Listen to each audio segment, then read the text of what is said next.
Hey everybody, Spidey Joe 9 here with my buddy, my pal, Manu, the 9.9 Newsstand. What's up, my friend? What's going on? We're back 2 weeks in a row. We've done it. We've done it, Spidey Joe and We've done Manu. it. Yes. Yeah, I love it. I love it. Happy to be back. I always get so excited. As soon as you say we're live, I get more excited. Is that Yeah, Naj? that is That's Naj. Naj. She's Yes, already she's in here. here. Naj Hello, is my already. friend. Naj was here before we were. Naj, thank you for being on time. Thank you Apologies for so being much. late.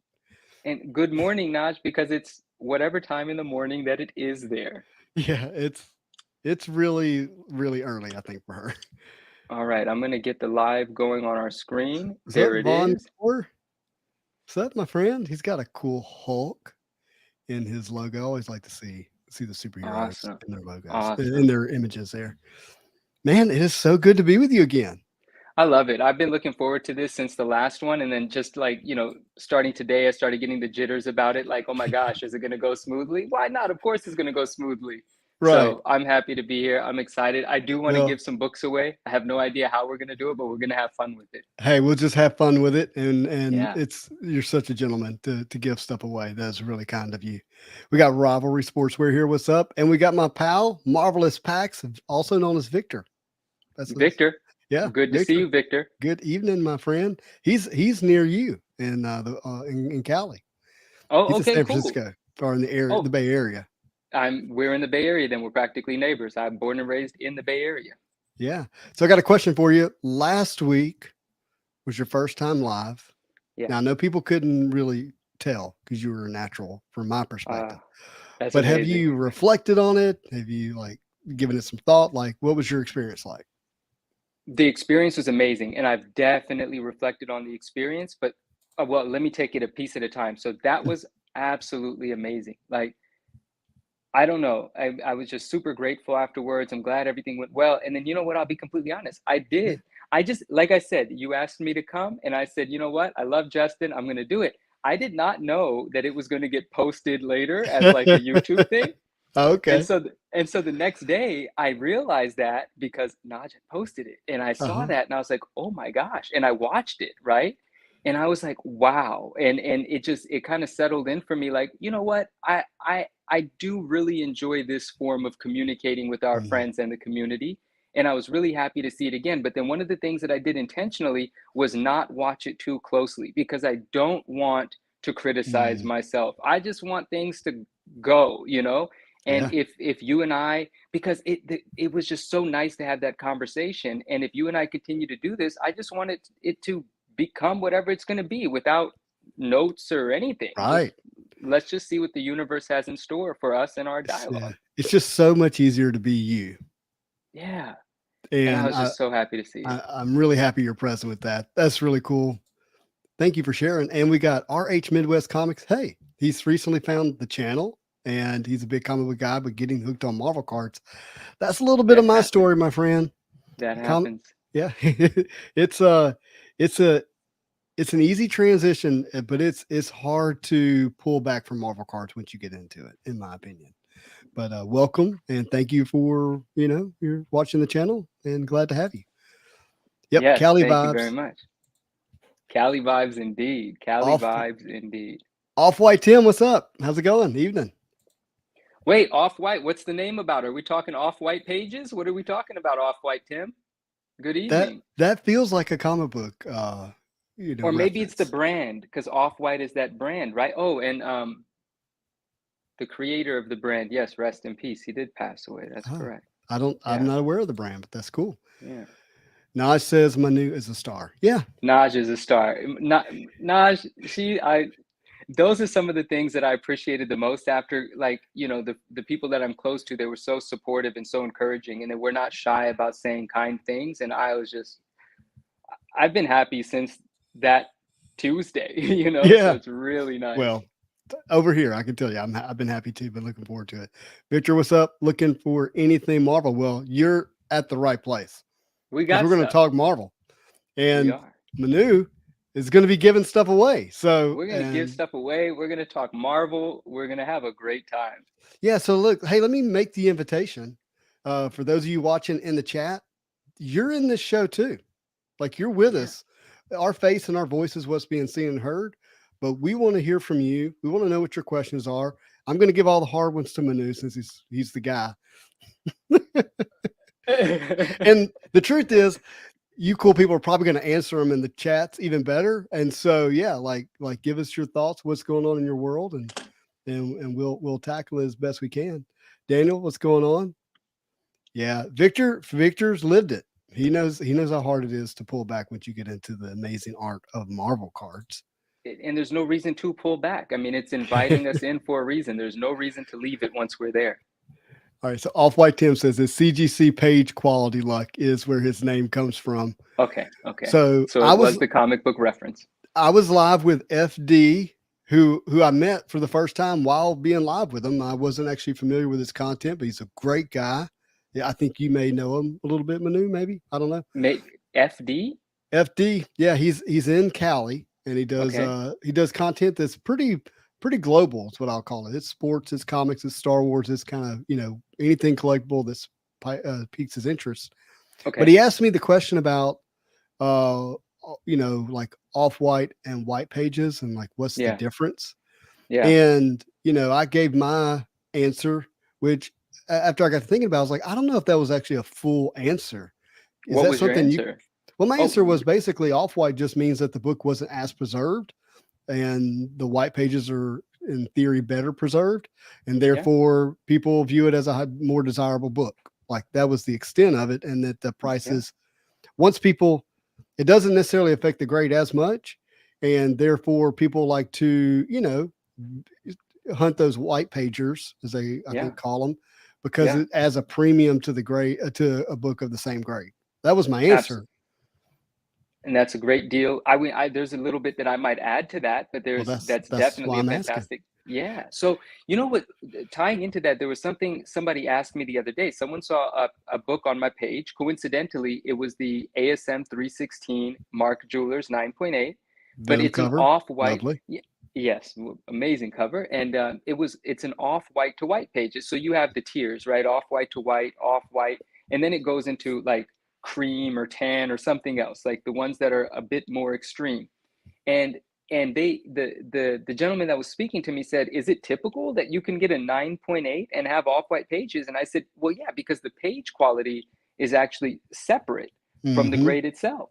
A book can achieve in condition in terms of corner, spine, surface, and flatness and smoothness, the highest grade that it can possibly achieve. And then to examine the page color, that's why it's completely separate. It's its own notation. And so then within the community, we always ask this question, especially if you're going into older books, because modern books, a lot of people just don't like to accept off-white in a book that, could very easily have been preserved in a way that would not have turned the color of the pages slightly yellow.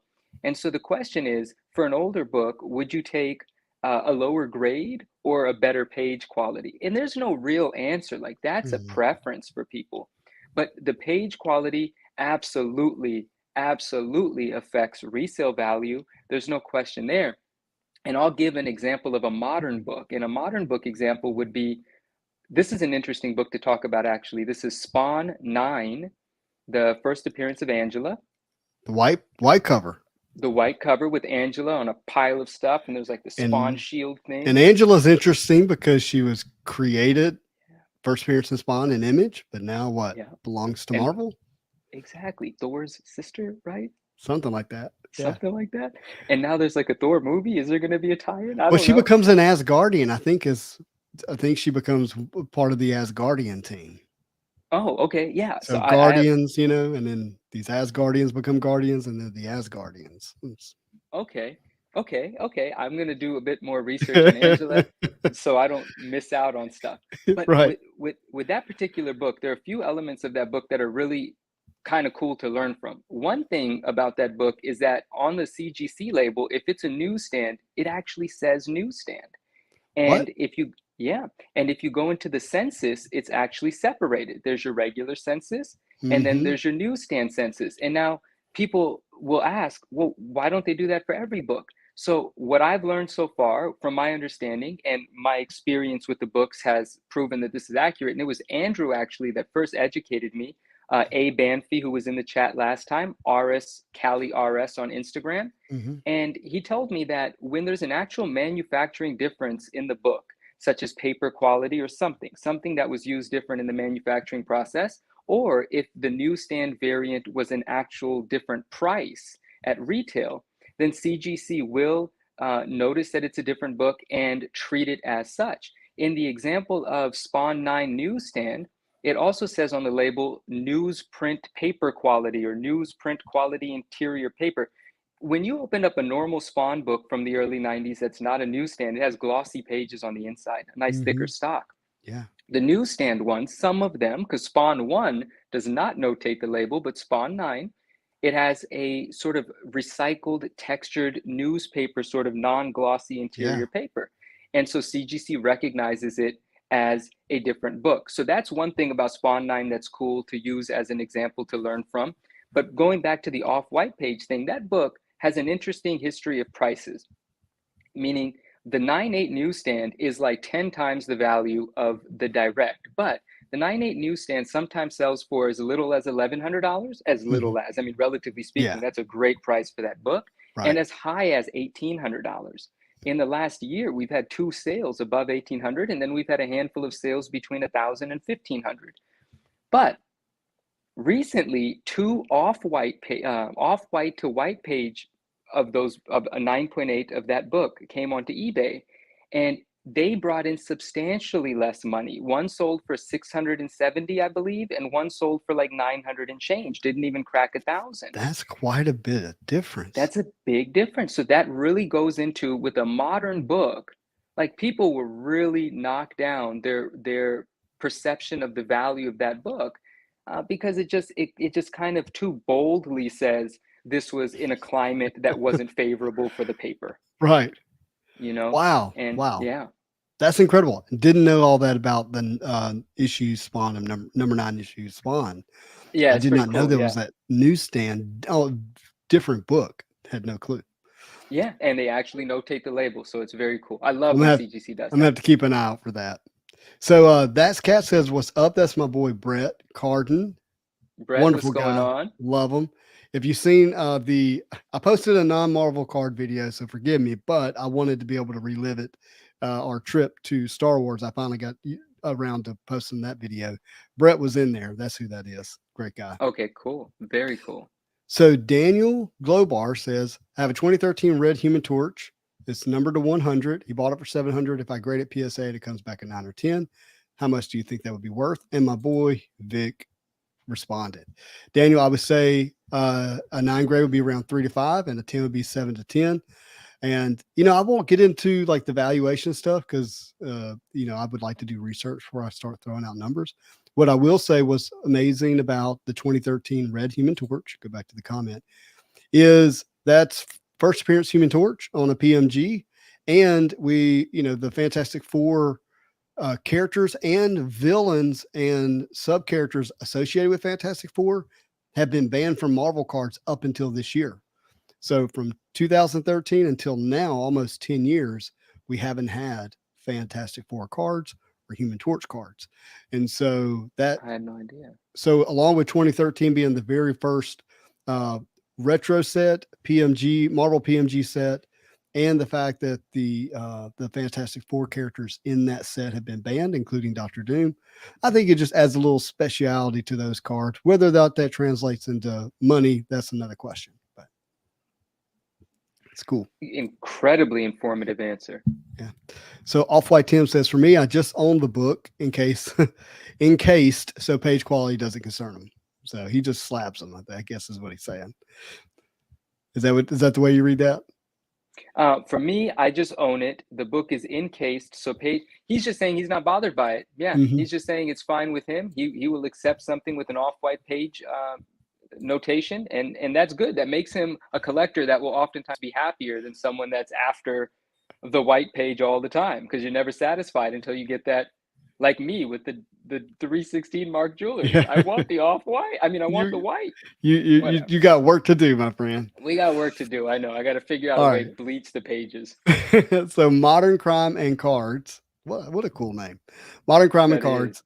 He's got the Batman 423 Canadian price variant for like Ooh. $10 when they were cheaper than the US variant. So you want to tell them what the Batman 423 is? If not, I'm happy to do it. Oh, I mean, no, the Batman 423 is an incredible book. I love that book. Mhm. I like to think of it as the Spawn prototype, and I think a lot of people think of it that way, Oh, right? yeah. Because of that cape. It's the Spawn That's the cape. it's the cape. It is the cape, right? And I love every part. I love every bit of the story surrounding that book. And the Canadian price variant Mhm. is an awesome version of that book to have. I do not have that. The only book I do have that book in my collection, but not a Canadian price variant. I love the fact that McFarlane said he drew the cape wrapping around, Batman that way, so he didn't have to draw any anatomy. He was on like a time crunch, and it turned out to be like the most amazing thing ever. And Yeah. there's like three color errors on the cover. There's a Mm. part of the moon or sun that's missing a color. There's another area missing color. And all of those nuances just make it one of my favorite books ever. And it's brilliant looking. Like It in the is. world of McFarlane collecting, Spawn, Batman Mhm. collecting, even if you're a Spider-Man collector from the 90s, you're a McFarlane collector just because of their relationship, right? Uh, And there it is, right there. Where my finger? See my finger? it's behind you? Oh, You can barely nice. see it. You can barely see it. It's Oh, behind me. awesome. And Awesome. it's a great book. If you haven't seen It's it, one of look the it up. best. It's a fun cover.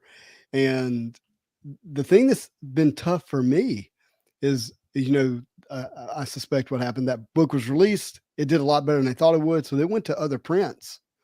Yeah, so And many prints. Yeah. I don't know which one's the one to own. Do you? Like first print, second print? What? I He's mean, got the Canadian Canadian price variant. variant is definitely one to own, but I mean, for me personally, the Newsstand 9.8 would be the one that would make me happiest, where I would say, okay, I can say that I've gotten the one that I need. Mhm. But I think a first print, a direct edition first print in the 9.8 is probably the standard, right? Got you. And it's been doing so well price wise. Like I think recently they've almost gotten to $3,000, and I know that's not the only It reason a book's it made it cool. back to Comic Tom 101's top 10 list this week. Beautiful. Was that a $3,000 sale or approaching it then, I'm assuming? 'Cause You I don't know, think it cracked it. I don't. I think they were doing record sales, so I think it may Okay. have been a record sale in a lower grade, like 6.5. Oh, interesting. I just Mhm, love the fact that people appreciate that book. It hangs in there. Every time it puts up a new high, it ticks back a little bit, but all that does is sort of provide an opportunity for someone that was once sort of looking at a price point thinking it's too high to now think, well, that's a decent time to get in because yeah. it's been beyond it. And I just think that book has a really bright future. It's one of the greatest McFarlane covers there is, Oh, period. it is. Oh, so Yeah. Naj has a question for you: 9.8 off white or 9.6 white page? You pick. I'd go 9.8 off white. I'd rather have the 9.8 over the difference in the page color. That's if I had to pick. I would hope not to have to choose, but most books I would want in the 9.8, and then I'll Yeah. trade up later the page color. Well, I can see the That's just 9.6 on my wall a lot easier than I can see the off white. You know, words yeah, right underneath it. yeah, right. That's a good difference. Naj, that was a great question. I love that one. And Yeah. Naj loves Batman 423.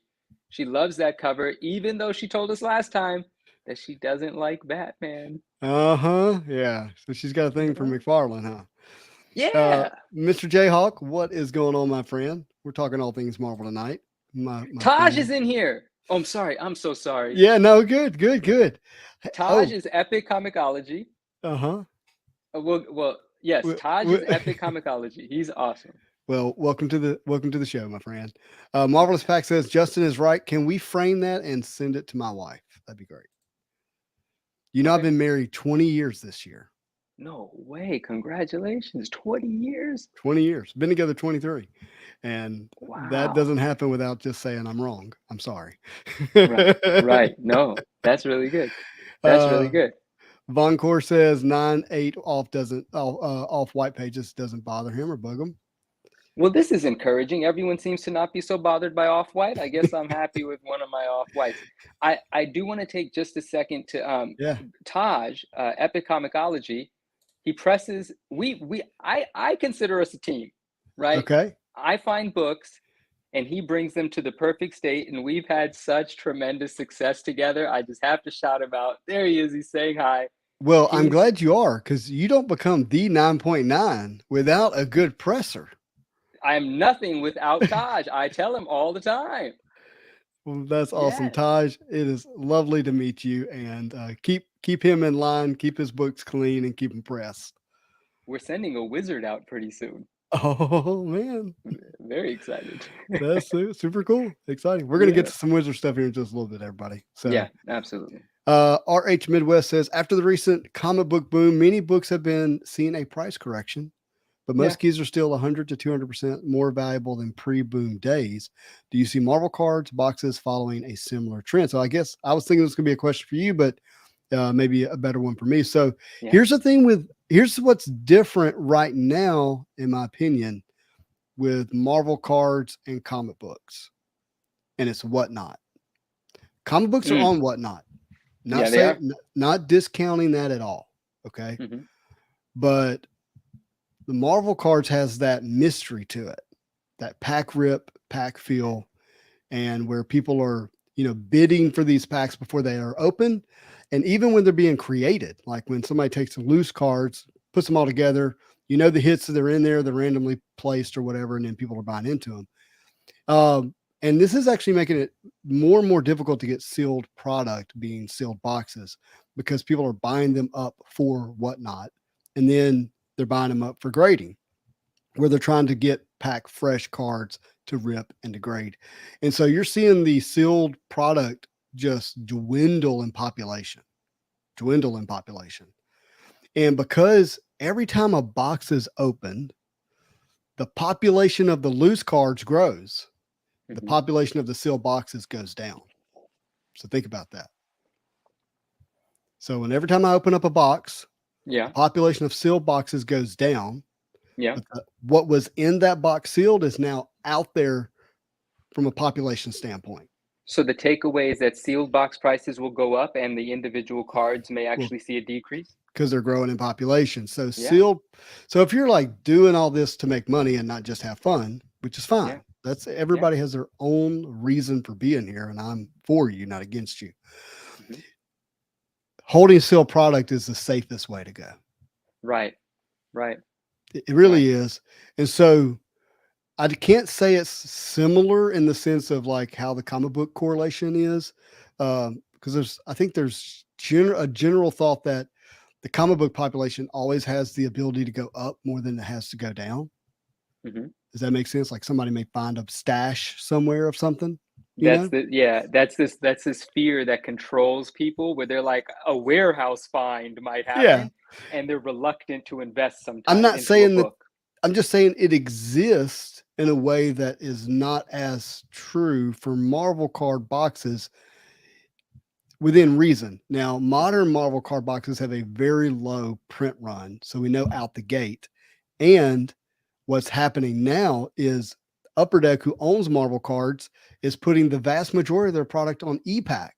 So you're getting physical cards, but you're not able to own a physical box, like where you rip it and open it. You're getting individual cards. So a very Yeah. small amount of what they're actually creating is available in a sealed product. And so I see those values continue to go up and up and up over time. Yeah. And there's so much in the way that you answer that question that I didn't Mhm. know about, but it falls in line with things that I've noticed in terms of the boxes that I sort of follow, like 1990 Marvel Universe. That box Mhm. went from $300 to $2,500 in 2 months, and Right. now at least it's still holding. I see auctions ending 800, 950, Correct. pushing 1,000, and it makes me so happy to see. And so that falls in line with what I saw, right? The spike of it, Mhm. the sort of decline back down, and then the steady rise again. All right. I got to put this in perspective. Okay. Okay, okay, There was likely maybe a half a million of those boxes printed. sure. The new Spider-Man metal that's going to come out has 45,000. My goodness. I just paid $400 for a 1992 Marvel Masterpiece box. Mm-hmm. Mm-hmm. They're numbered. The boxes are numbered They are, yeah. 350,000. I know. Huge number, seal right on the curve of Right the on the box. cover, Yep. 350,000. Wow. The newest release, which is going to just be awesome, 45,000. Wow.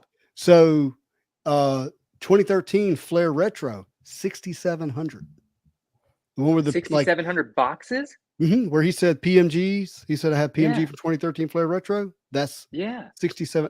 That's why when those boxes sold on Golden earlier this year, 6 of them went for $292,000.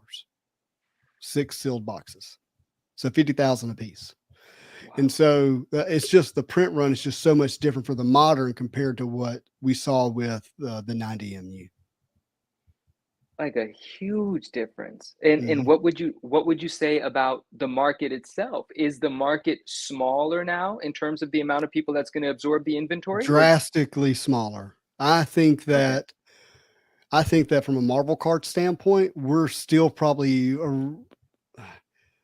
it's not over 10,000 globally. okay, okay, Yeah, it's okay, small. It's okay. not 3 million like the sports card market or whatever that number is right now Right, in the right. US.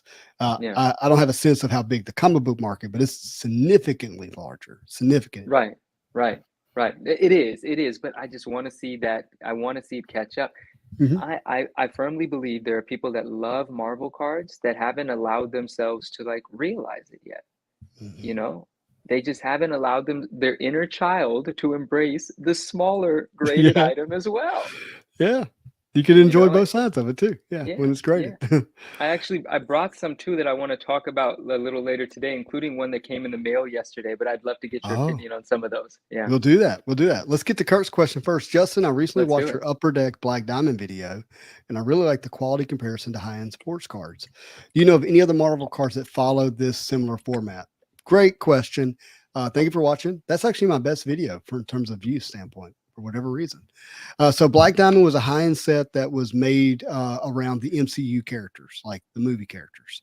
Oh, okay. It has an exquisite feel to it. So if you're a sports card guy, it's got a similar setup to exquisite. The only other set that Marvel has that has that same feel specifically is Marvel Gems from 2016. Marvel Gems for 2016.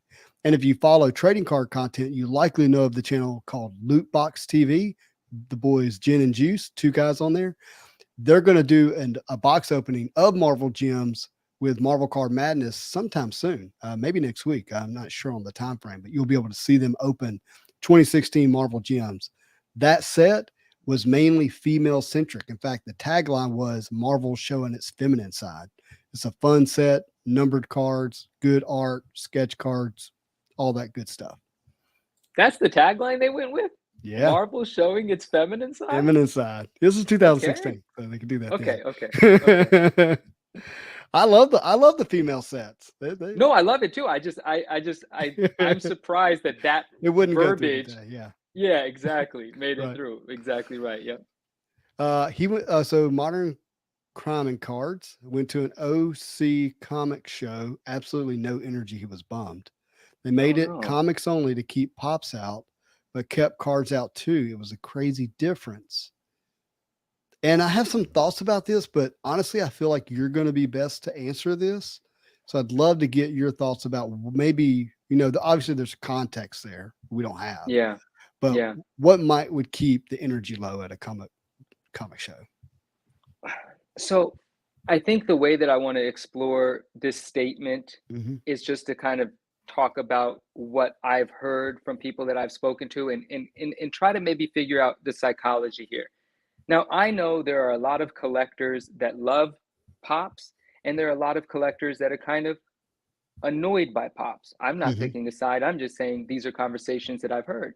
Yeah. And then I always hear people say, this convention was so good. It was just comics, none of that other nonsense, or something sort of undermining to the other things that people are collecting. Hmm. And I get that. I get that purist approach of wanting to go to a comic show and just having comics to look at and comic vendors and comic dealers to talk to. I get it.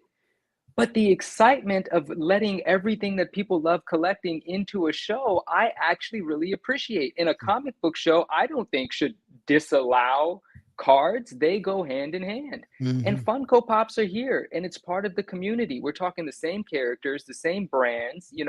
It's just a different transfer of that energy. And there's definitely people that collect Funko Pops that don't collect comic books and don't collect sports cards. But I really don't understand. I mean, I get it, but I'm kind of fighting against it. I like a Mhm. show to incorporate everything that's involved with our hobby and let all of the energy in. You Yeah. know, you can separate the show, Funko Pops over here, cards over Mhm. there, but why keep them out of a show? I have trouble understanding or recognizing that as the right way to go forward. It So seems like ecosystems are more healthy when you can cross pollinate, right? I agree with that. And I mean, you and I are a little bit of an example here. I have more of an emphasis on Marvel cards. I think it's fair to say Yeah, your emphasis is more on comic books. yeah, We're having the yeah. best time. Absolutely. And I We're think we learning all, from each other, we're sharing with each other. We mhm. love what each other collects. It's there's a plenty of overlap for us, you know? Yeah.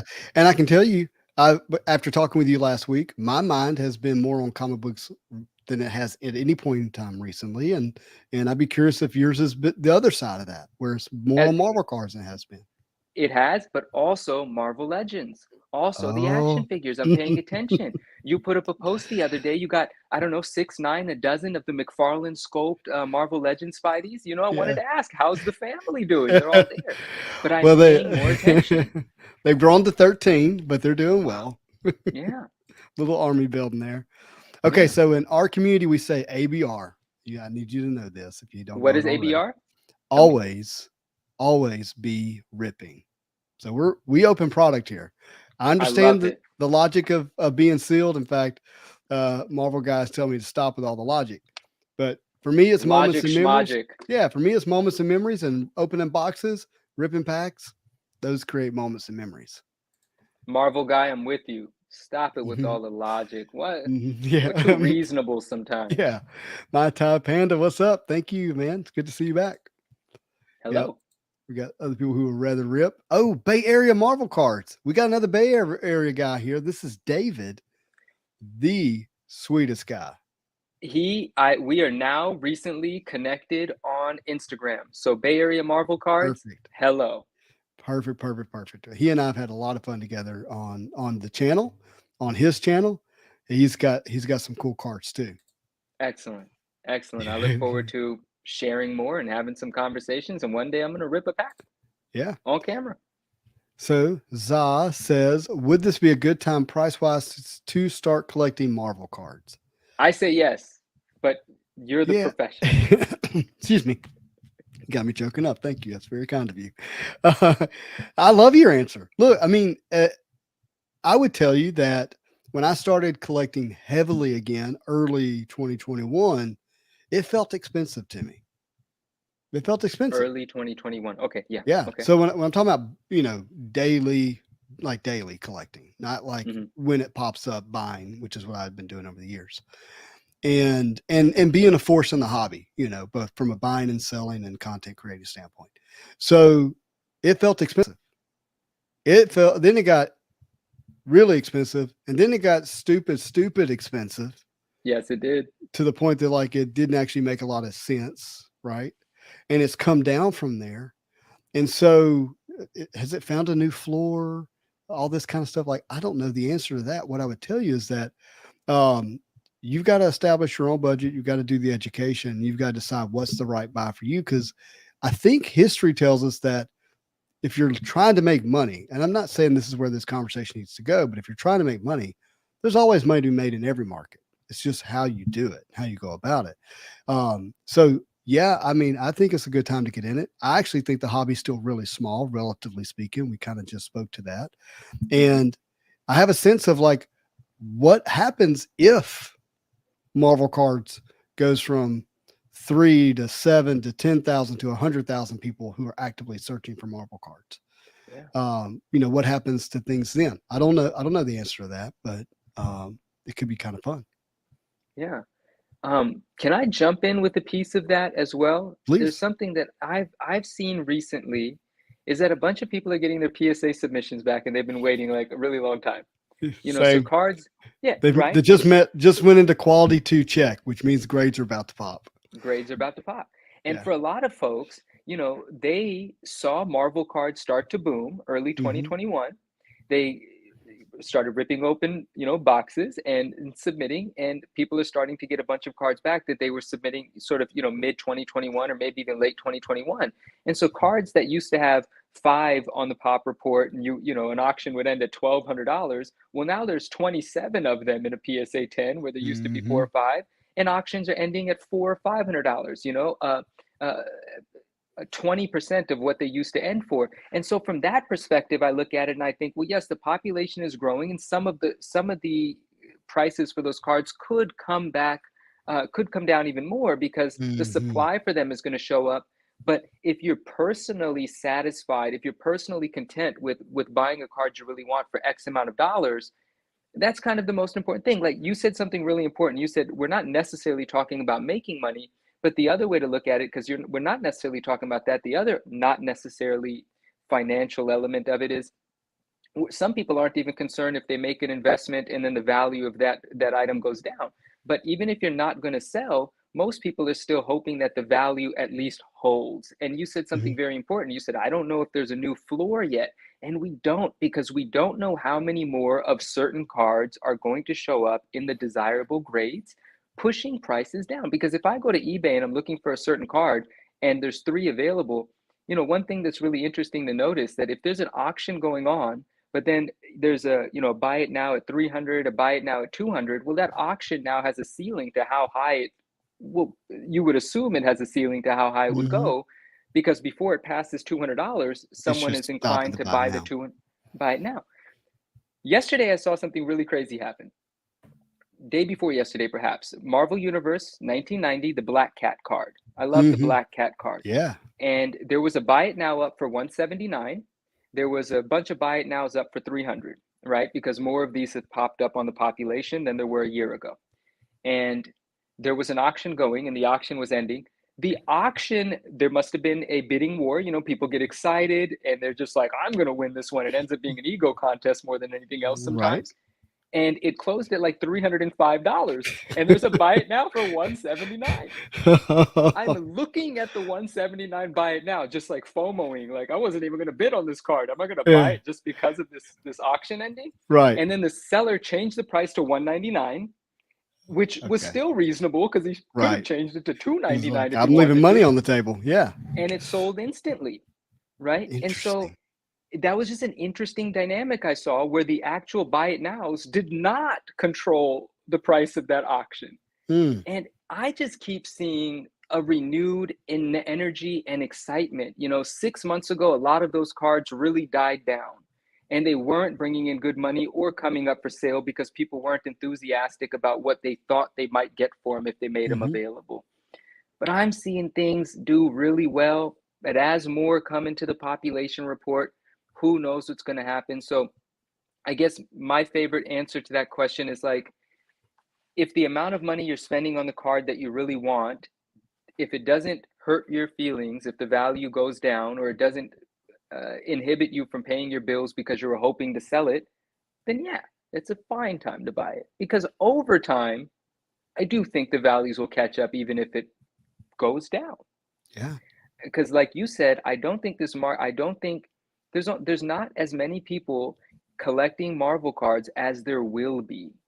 And a population report of 35, yes, it's a lot more than when it was a population report of 3, Mm-hmm. but that's because 35 is nothing. A PSA 10 of a Black Cat card, if Black Cat really makes it into a movie or something happens, and a lot of the comic book guys actually, realize that they do have a passion for these cards and it's not uncool to get into cards. Comic books aren't necessarily the more sophisticated, way to appreciate nostalgia. 35 is not enough of them. It's not You a know, lot. it's not a lot at all. Well, there's going to be that many people who want to build a PSA 10 or BGS 9.5 or an SGC 10 set. Yeah. Like Yeah. they're gonna want to have all 151 cards or whatever it is in that set. They want to have all of them graded, probably likely the same grades, and fill out a full set. And who doesn't want the best grade when you do that? So I think you're Mhm. going to see set builders, uh, filling out those sets with those grades. And a lot of them, like me, I want to build a 90MU because I think 90MU is just special in its history for Marvel cards. I want a I full graded agree. set, but I have to wait on my 123 cards to come back, to your point, because number one, while I'm on eBay, I can't remember which ones I sent. And I'd hate to be buying stuff that I may actually get PSA 10 on. So Absolutely. some of that going on. Absolutely. Absolutely. I want to say hi to Jeremy. Jeremy's in here. That's Venomized True Believer. What's going on, my man? He said he would Well, come. He's here. he's Hello, here and hello. he says you're the goat. So how about that? Oh, he did. Oh, I love He my did. man. I He love did. him. And Uh, we're also local to each other too, so it's quite nice. that is awesome. So Christopher Murray says, "Good evening from Colorado. Which Marvel product would give me the best chance of getting an autograph of any of the actors who played in the Marvel movies?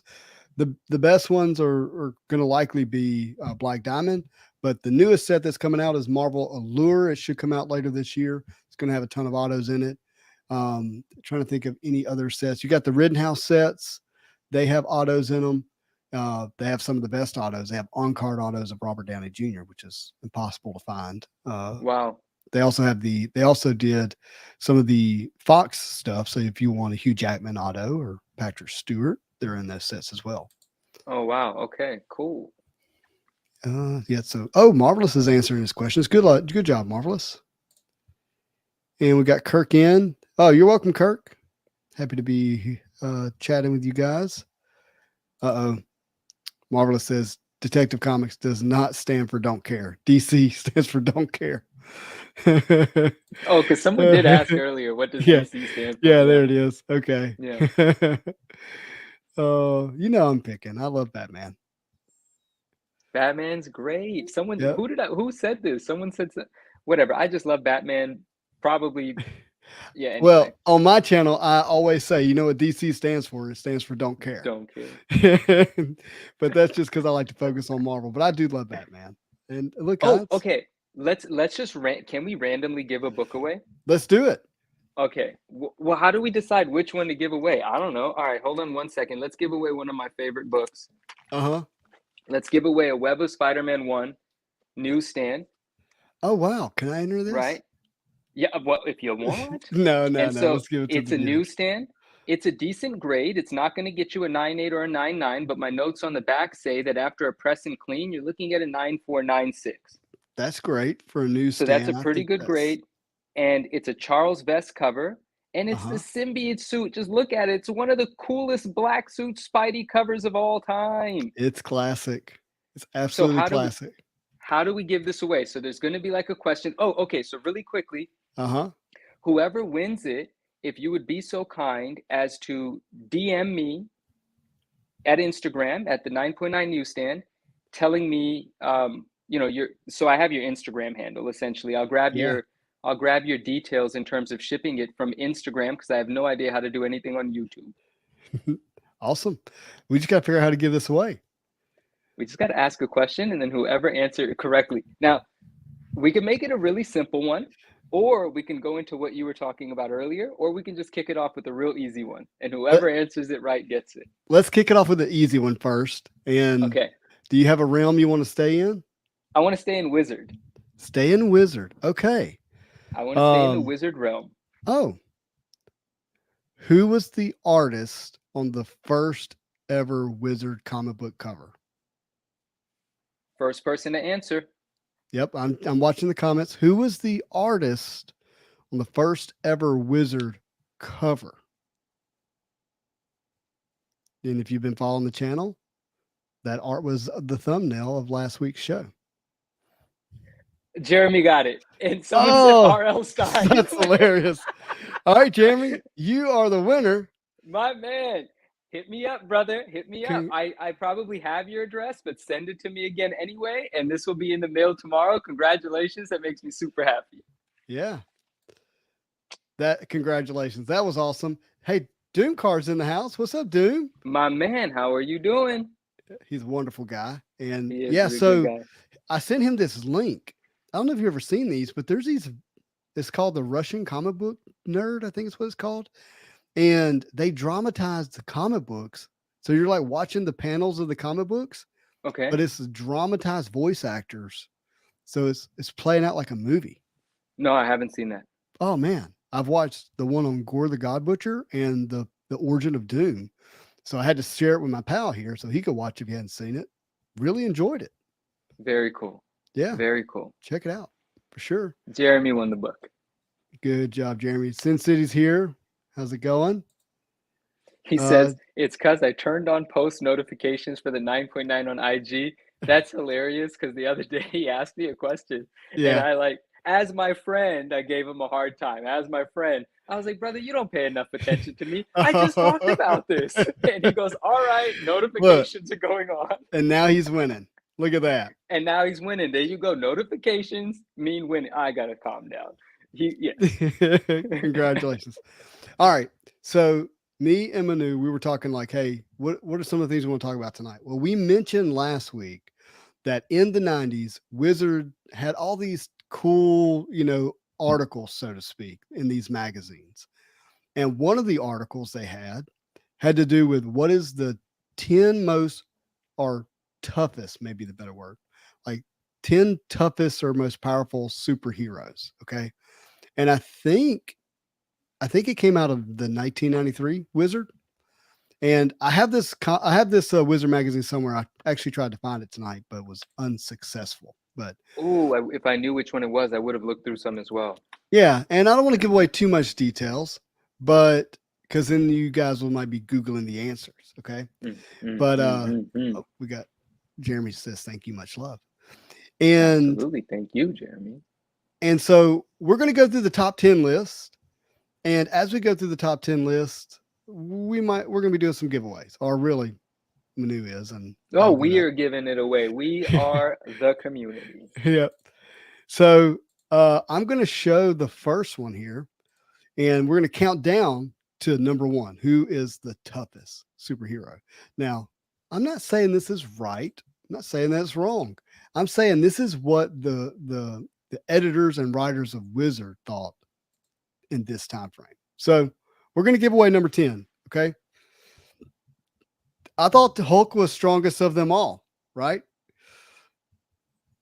Right. Yeah, but here he is. He's at number 10. They're not saying he's the strongest of them all. So number 10 is the least strong out of this 10. Out Because of number this one 10. is, yes. Okay. Yeah. Got you. And it says, hey, he smashes. He's really great about. He's got this keen mind. But on this list are going to be people that, just they can defeat him. And so but he does fit in at number 10. Number Oh, 10. no, you gave away number 9. Can you see it? I see the name. Okay. I'll do better. Oh, sorry. All right. Did anybody see number 9? Because I want them to guess. All right. And we don't have to do a giveaway now, but I want to give them a chance to guess who number 9 is. Let's do a guess on number 9, and then let's do a giveaway on number 8. All right. We got it. And Marvel Guy's an honest man. He said, I know the answer. If you know the article and you know the answer, if you would, please abstain. All right. We've got an Onslaught. Wow, that's actually a pretty good guess. But I need to let you know that this article does not include galactic beings. Right. So no galactic beings. We've got a Thor. That's a great guess. Batman. Batman can defeat everybody. Notch wins. Notch wins. It's not Batman. Hercules. That's a great guess. So these are people who can beat up Hulk. Well, I like Michael Tom's strategy here. Yeah. Thor, Hulk, Thanos, Scarlet Witch, Storm. What do we feel about that strategy, Michael? What are you trying to do here, Michael? All right, I'm going to go ahead. We're not going to draw this out. So it's Firestorm. Trapped in an experimental nuclear reactor, high school student Ronnie Raymond and Professor Martin Stein gained the ability to merge into a superhero called Firestorm. Being filled with the ability to alter his own molecular density. I didn't know I was going to have to read scientific words here. And molecular configuration of all inanimate matter. So he's got this really crazy superpower. And I'm not going to keep reading it because there's a giveaway who's number 8. But it basically goes on to give the reason why he can defeat Hulk. All right. So that's what it number does. 8's a giveaway, right? I mean, we're giving something away for number 8, right? No, I don't know if it's a giveaway, but we're going to do a giveaway on who number 8 is. Okay. We got to make it. Okay. Yeah. So the book. All right. From the comment standpoint, the comments start now for who's number 8. So we got other guesses up here, but now we're on to number 8. Dang, this is gonna be tough for someone to get. Oh shoot. All right, so I'm putting up the comment. Who is number 8?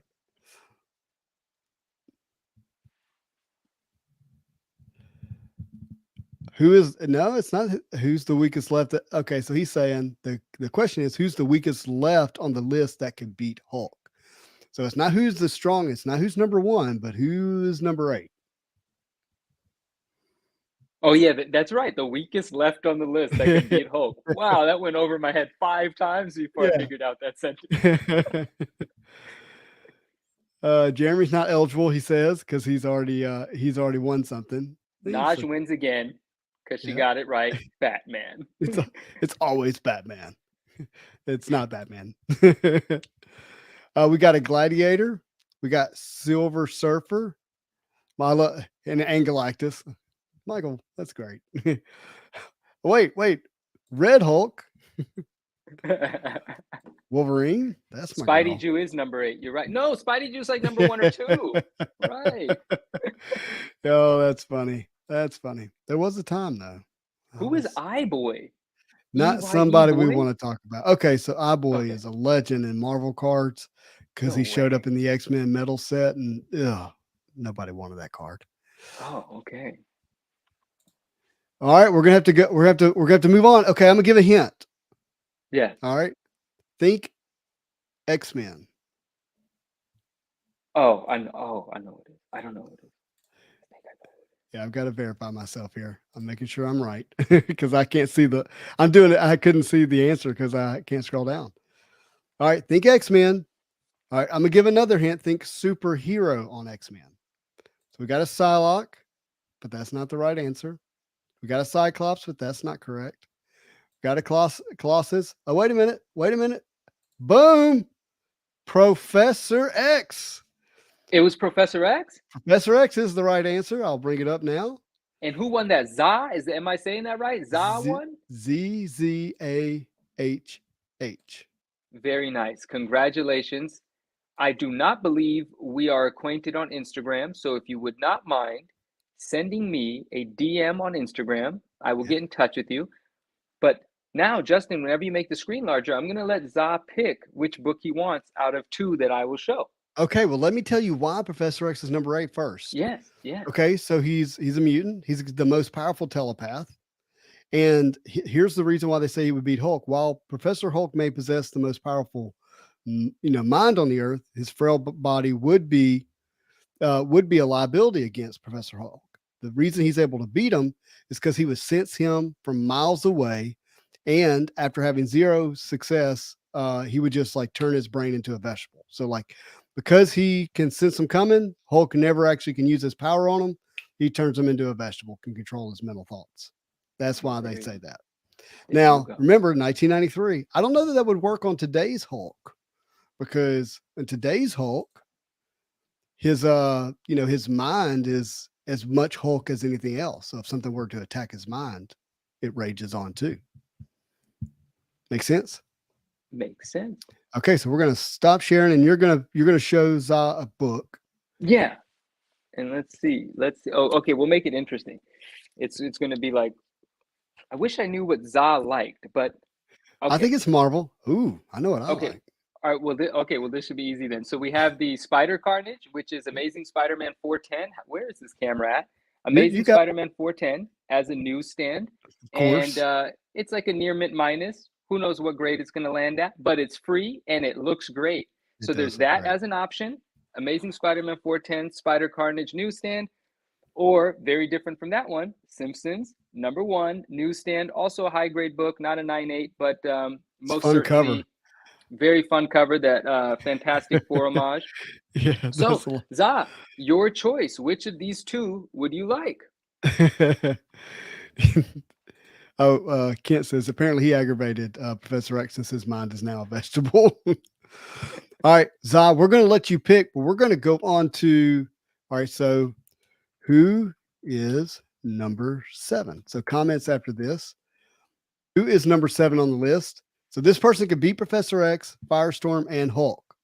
So that's the question, but they're not number 6 through 1. So, and you got to remember the context. It's 1993. Mhm. So that's a little bit of a hint. Do you know? Oh, I don't. boom. We got a correct answer. Spawn. Thor? It was Thor? Oh, No, Spawn? Spawn is the correct answer. I didn't even imagine Spawn being on the list. That's Uh-huh. awesome. I gave That's you I gave cool. you the 93 hint because Spawn came out in 92 with Oh, just snap. a lot of people loved him. Likely one of the reasons why he ends up on the list is because people want to see him back then. He's in the top of people's minds.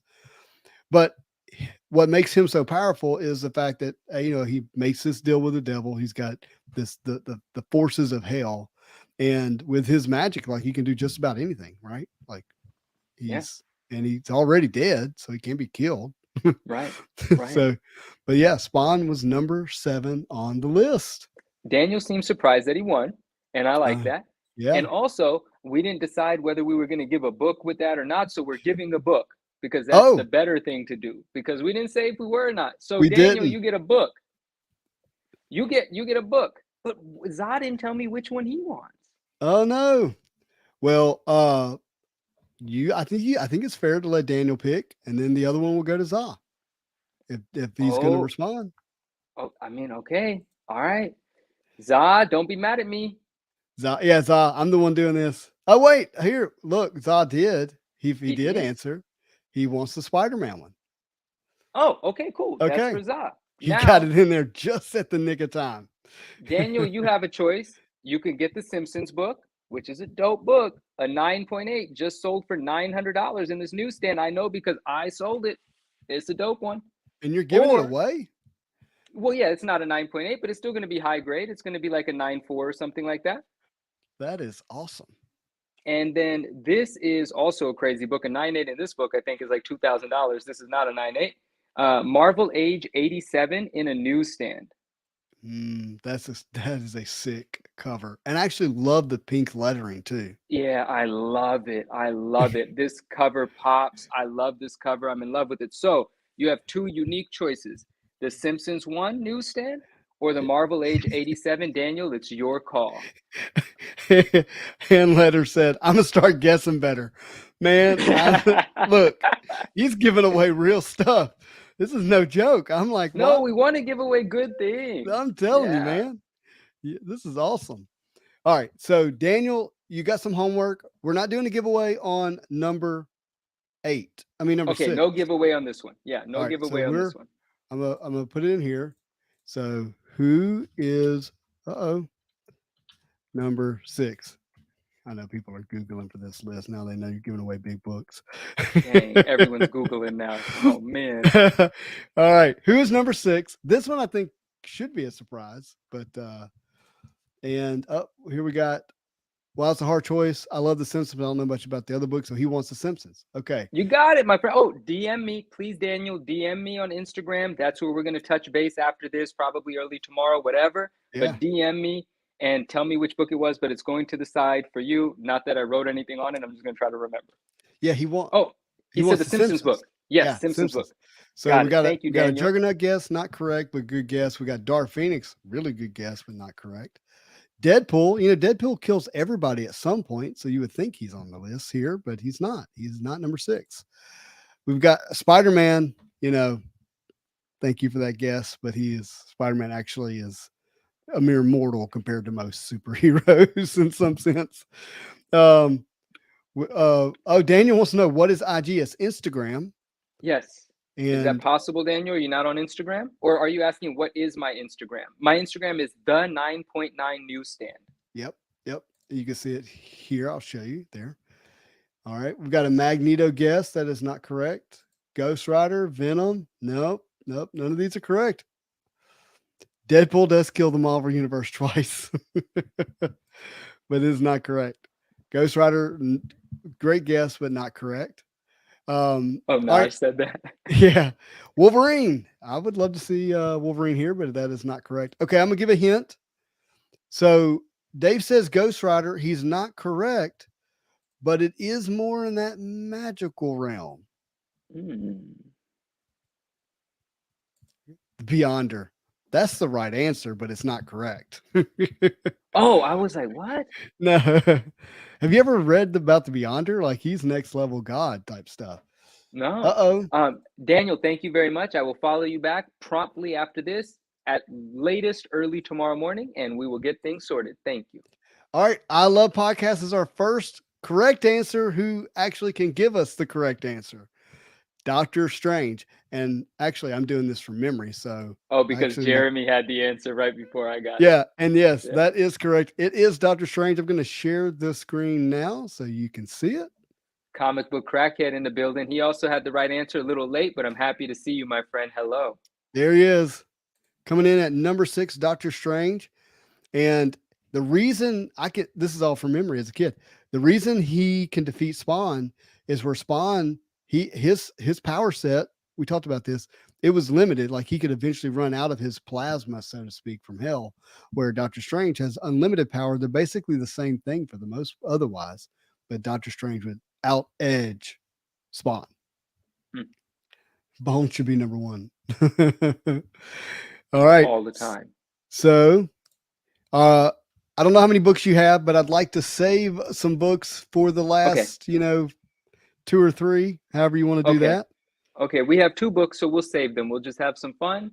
All right, we're not going to tell you what answer we're going to be giving away on, but we're not going to do it here. So who is number 5? Correct answers after that comment I just put in there. Who is number 5? I gotta look. Oh, this is gonna stump some people. I think this is gonna because people have a sense of how the list has been going, and I think this one's gonna mess with people. It's Phoenix, this time Catwoman, Nova, Scarlet Witch. Yeah. All right, I think I have to go ahead and give people this hint. Okay. Okay. This list includes DC. I didn't even know that. Yeah. Well, I mean, it had Spawn in it, so it's not just Marvel. Yeah, but I know the way people's minds going, it's not going to work. We got Wonder Woman. No, that's not correct. It's a great guess. Superman, no. Surfer, no. Thor, no. Franklin Richards, no. Captain Marvel, great guess, but no. I don't think in 93 they viewed her quite like they view her now. Batman, Right. That's the right answer, but no. Green Lantern, nope. Nope, you're all right. Come on, guys. You can do it. And there we go. Michael got it right. So did Jeremy. Aquaman? No. Jeremy's already won, so I'm not counting his answer. Flash is the correct answer.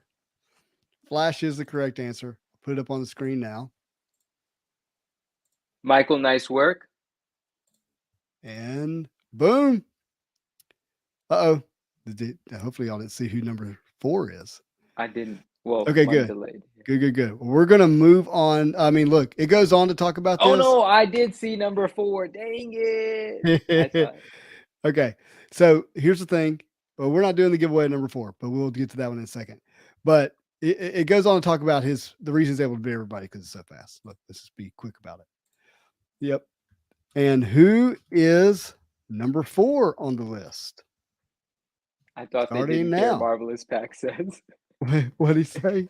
I mean, I'm assuming that was a reference towards DC, and you're calling the don't care thing. But I thought they didn't care. Stop. Yeah. All right. So we're on to number 4. Jeremy hit him with the Squirrel Girl. Oh, that's a great one. I have a Squirrel Girl book that I absolutely love. I wish I brought it out. Not Dark Phoenix, another great one. It's comic book. It's comic books. So it's Marvel, Image, DC, Jean Grey. No, not Jean Grey. Great answer. Batman. Batman better be on this list, but this is not the correct answer. Dark Phoenix. Nope. So Doomsday. No Doomsday. Apocalypse. Nope. Oh, Jeremy knows the book you're talking about. He needs it. Thor, not the correct answer.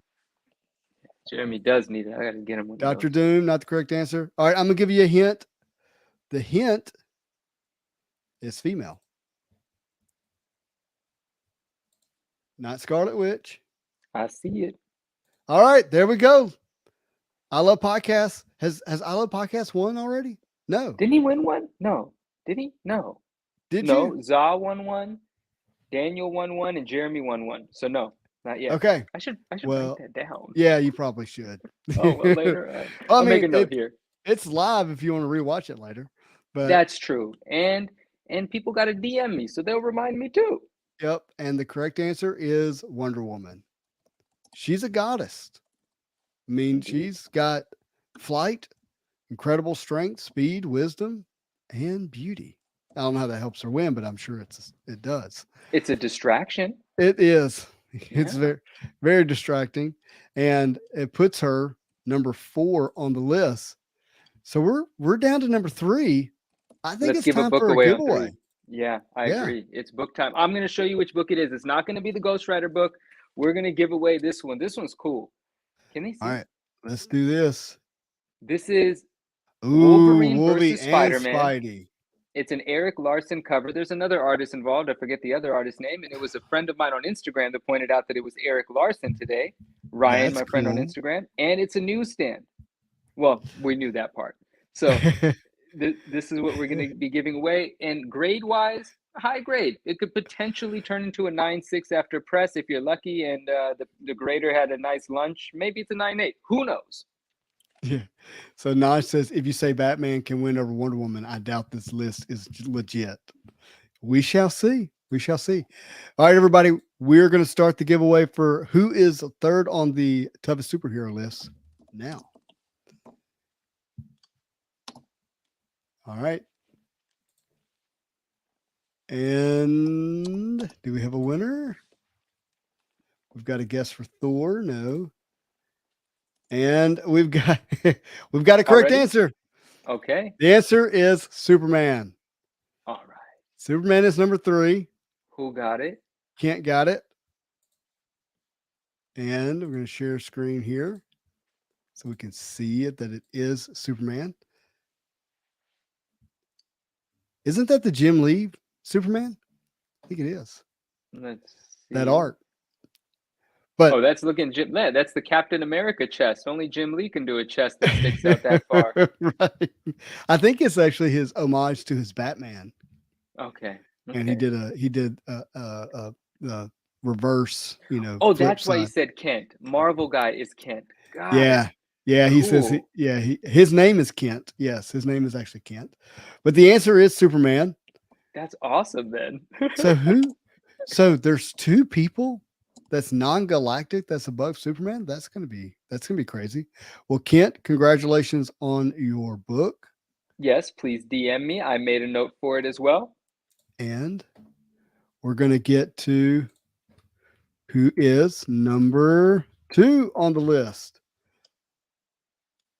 And we've had a lot of great guesses. We really have. Yeah, But I mean, there's some people who have not been placed on the list yet that have also been said already. So we got Wolverine, we got Thanos, we got Omni Invincible Man. This came out in 1993. Otherwise, he might make the list. So remember, for reference, Bear Marvel card got it correct. Thor. Thor Thor's finally number makes a 2. list. That's impressive, man. Like this list is a little interesting to me, but I got to keep in mind 1993. I get it. So, and Thor is very powerful person. So okay. So here's why they give him the edge. They said while Superman has the edge in speed and flight, Thor gets pulled by a hammer, so he doesn't fly. But once again, Thor's warrior training and combat experience would give him the edge he needs and have more of his blows connect and eventually laying the kryptonite flat. It's all about the name Superman versus Thor, the god of thunder. So I don't know that I agree with it, but that's the list, man. It's not my list. Well, congratulations on getting that answer right. There was no book on that one, but here's a question for you, Justin. Yeah. We discussed number 1 last week. Oh, we did. So I don't know if we can give a book away on number 1. Maybe we'll just do this for pride, for and Yeah, then so we we'll pick finished the some other list. way to give away the final book, which is the Ghost Rider book. Someone's going to love that book. We'll figure out another way to give that one away before we end the stream here. Still going to give stuff away, but let's go ahead and do who is number one. Who is number one on this list? Again, list produced by Wizard Magazine in 1993. Thanos, Sentry, Phoenix, Captain Marvel. All good guesses. There it is. Boom. Surfer. Surfer is 6237. Yeah. Surfer is the answer. And let's see here. Was my screen sharing? I'm curious. I don't know if it was, but we'll get it up there now.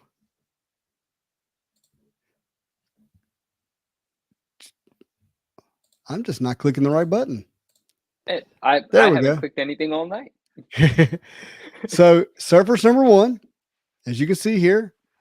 And it says, I'm going to read why it says, Surfer's power cosmic is fairly evenly matched with Mjolnir, whose magical properties aren't affected by the universal laws of physics, which would absorb and detect Surfer's power for a while. While Surfer couldn't do much physical damage to Thor, Thor would hammer the Surfer unconscious if he could hit him. That's the problem. Even though Mjolnir could block Surfer's powerful blasts, some would eventually land and the battle would progress and more Surfer's blow would connect until one super blast of power cosmic would put Odinson down for the count. And the worst part, the Surfer, one of the most noble spirits in the universe, would search the rubble after the fight to grab Mjolnir and head off to Disney. Why does it say that? Head off to Disney World. So I was saying he could actually wield Mjolnir as well. So they believe he was number one. Who do you think was really should be number one on that list? Superman? Wonder Woman? Is it still feels Surfer? like Superman. It feels like Superman to me, but yeah, I agree. Marvel's facts. This list is bogus. It wasn't to me as a 10-year-old. Yeah, I will tell you that. There's no wrong answers. It's all good. It's all a good time. Okay. It's really Batman. We all know the real answer is Batman. The real answer is Batman. And Naj is actually Batman. I know we're not supposed to tell anyone, but she is actually. Yep. It's all making a lot of sense. She never sleeps and she does incredible work. Like, how's that even possible? Only Batman can do that. Right? How do you do that? How are you on so many platforms winning and here at the same time? And here. Very true. Okay. All right. So here's how, and this actually. I'm with Daniel. Spider-Man should be number one. I love it. Spider-Man is number one on every list. Spider-Man is the only superhero, actually. Right. That's it. I'm with you, Marvel. So I demand a more modern list, but it's hard to nail down the two. Oh, we're trying to figure out how to give this away. I already know. I'm going to ask the question. I know the question, and it's a simple one. It's a clean one, and Naj knows the question as well. And so the question is, oh, dang, that means Naj can't win it. Sorry, Naj. Okay. It's all right. You'll win something else, I promise. Yeah. All right. So Wizard Magazine, the first cover with Venom on it, what was the issue number? Oh.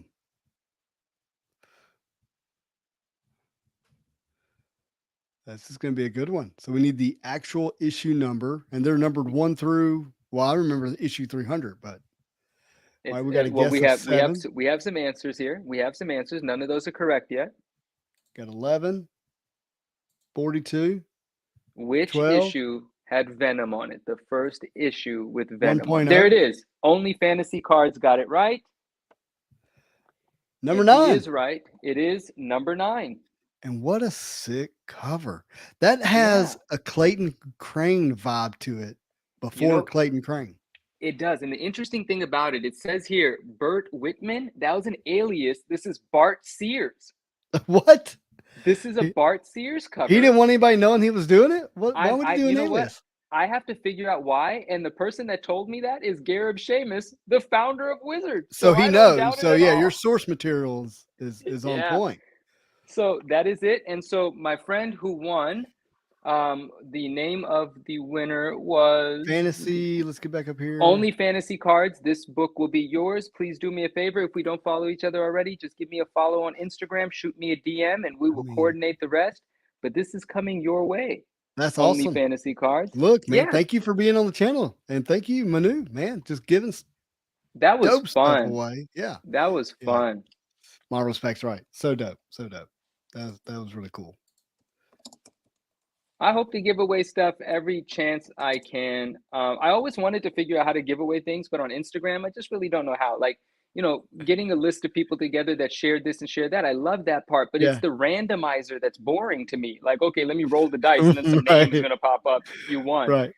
It's just, I've always tried to find a more interactive way. Like, I literally want to just write names on pieces of paper, fold Mhm. them up, shake them up in a hat, and say, that's just funner, more fun. Oh, it can be labor intensive. Dave, thanks. We're just having a good time with you. I can assure you, it's as much, if not more, fun over here. Just saying, Absolutely. Absolutely. having a great Sorry time. if I didn't know what I was doing, but I am having a good time. Absolutely. Hey, look. Oh yeah, I know, I know. I'm with you. But I love podcasts. Didn't they win something? Oh, thank you. No, every time we see that name, we think you won something. We must really like I Love Podcasts. Yes, they feel like winners at life. We gotta, Okay, you have to win something at one of these for sure. you said, Now, let's give away this. I'm just joking. oh, whoa, put that back up. Put that back up. Okay, so this is a Spawn comic book, Mhm, right? mhm. But it's not considered his first full appearance. Why?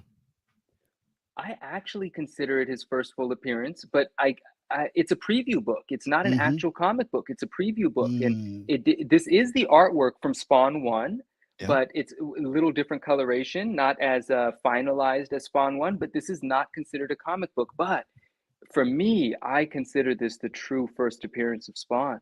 And the value would sort of assume the same thing. A 9.8 of this now just recently sold for $5,750.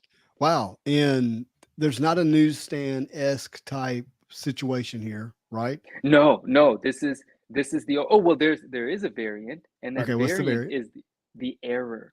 The back of the book is printed with this odd coloration because the printer did whatever the printer did. Yeah. That 9.8, I don't know the value of, but I would assume it's 20,000 plus. Is my guess. I don't have an error. I've Yeah. never had an error, and I've had quite a few of these. So that error, I can tell you, is rare and it's worth the money. If you're a Wow. Spawn completionist, is that the word? Completionist? Yeah. Yeah. Completionist is definitely a word. And if it's not, Yeah, boom, we minted it tonight.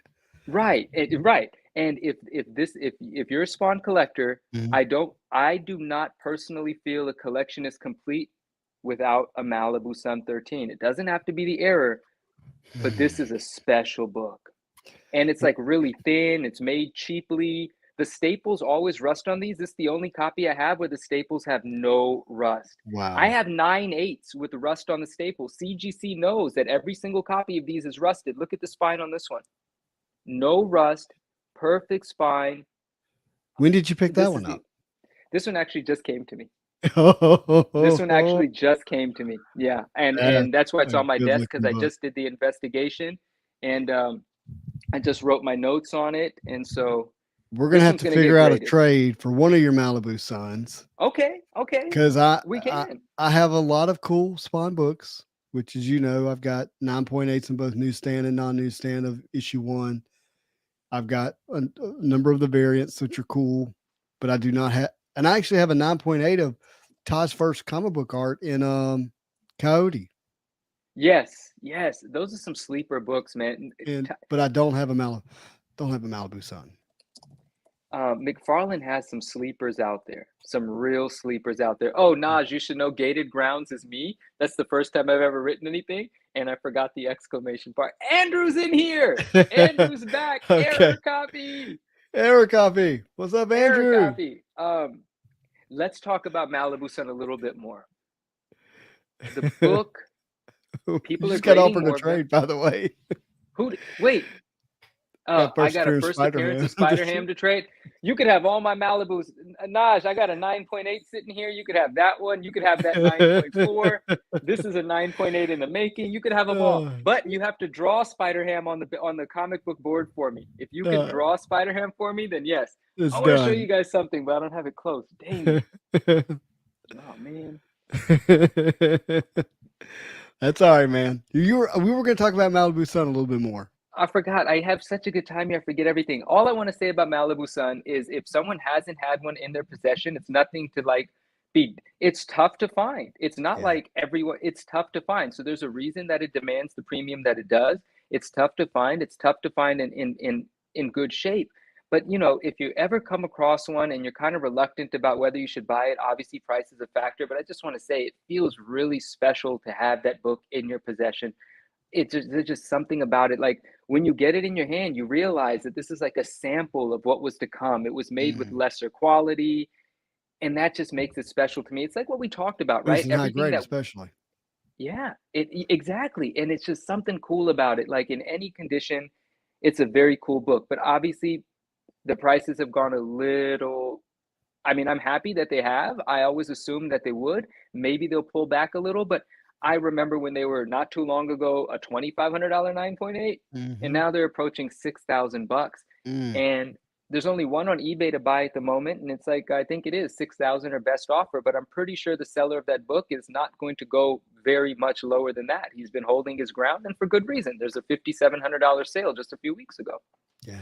No, incredible book. I would I love to love that have book. one. We have to We'll figure get you one. something out Yeah, we'll there. figure Yeah. that out. Yeah, I owe Naj another copy as well, so we're gonna No, work on get that. Naj first. Ladies first. Ladies first. Oh, Be a I want to. gentleman. Can I tell you the story really quickly? Naj Yeah. actually grabbed a copy from me. Naj, am I okay to tell this story? I'm gonna tell it. Thank you.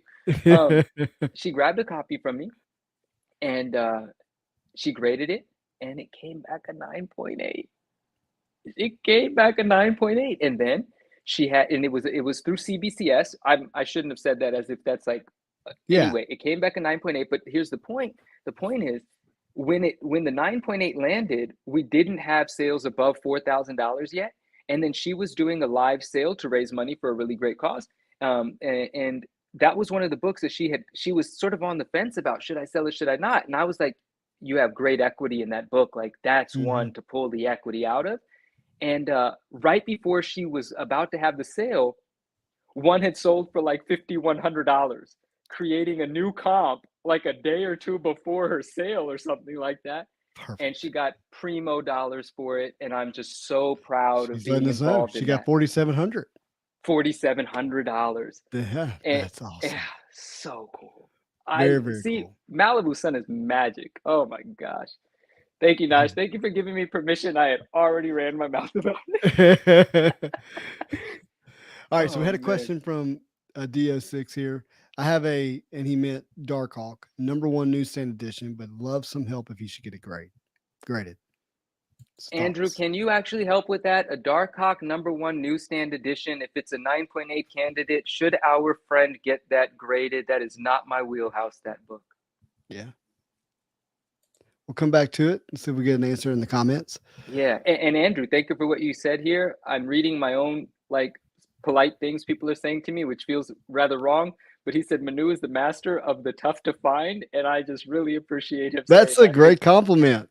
In coming from him, if you RS Cali RS, that's his Instagram handle at the letter R, the letter S, Cali CALI, and then the letter R, the letter S. Go to his page if you love comic books and rare stuff, and you're going to be blown away. You can scroll for miles and miles. He's got everything on there from signed Wizard SDCCs to amazing fantasy 15s to obscure things. Wow. That man knows what he's doing, and he like in terms of his knowledge about things Hmm. rare and hard to find. I learned everything from him, so follow Andrew if you like that kind of stuff. That is really cool. Really, really cool. Yeah, yeah. My friend Sin City Cars has a question here. Guys, what do you think of collecting the 2016 Marvel Masterpiece? That's what MM stands for. Mm-hmm. Orange and purples, and send them to PSA. So, What do you think, uh, Justin? orange and purple is a parallel to the base set. All of the Marvel Masterpiece cards are numbered outside of the gold signature cards. Outside of those.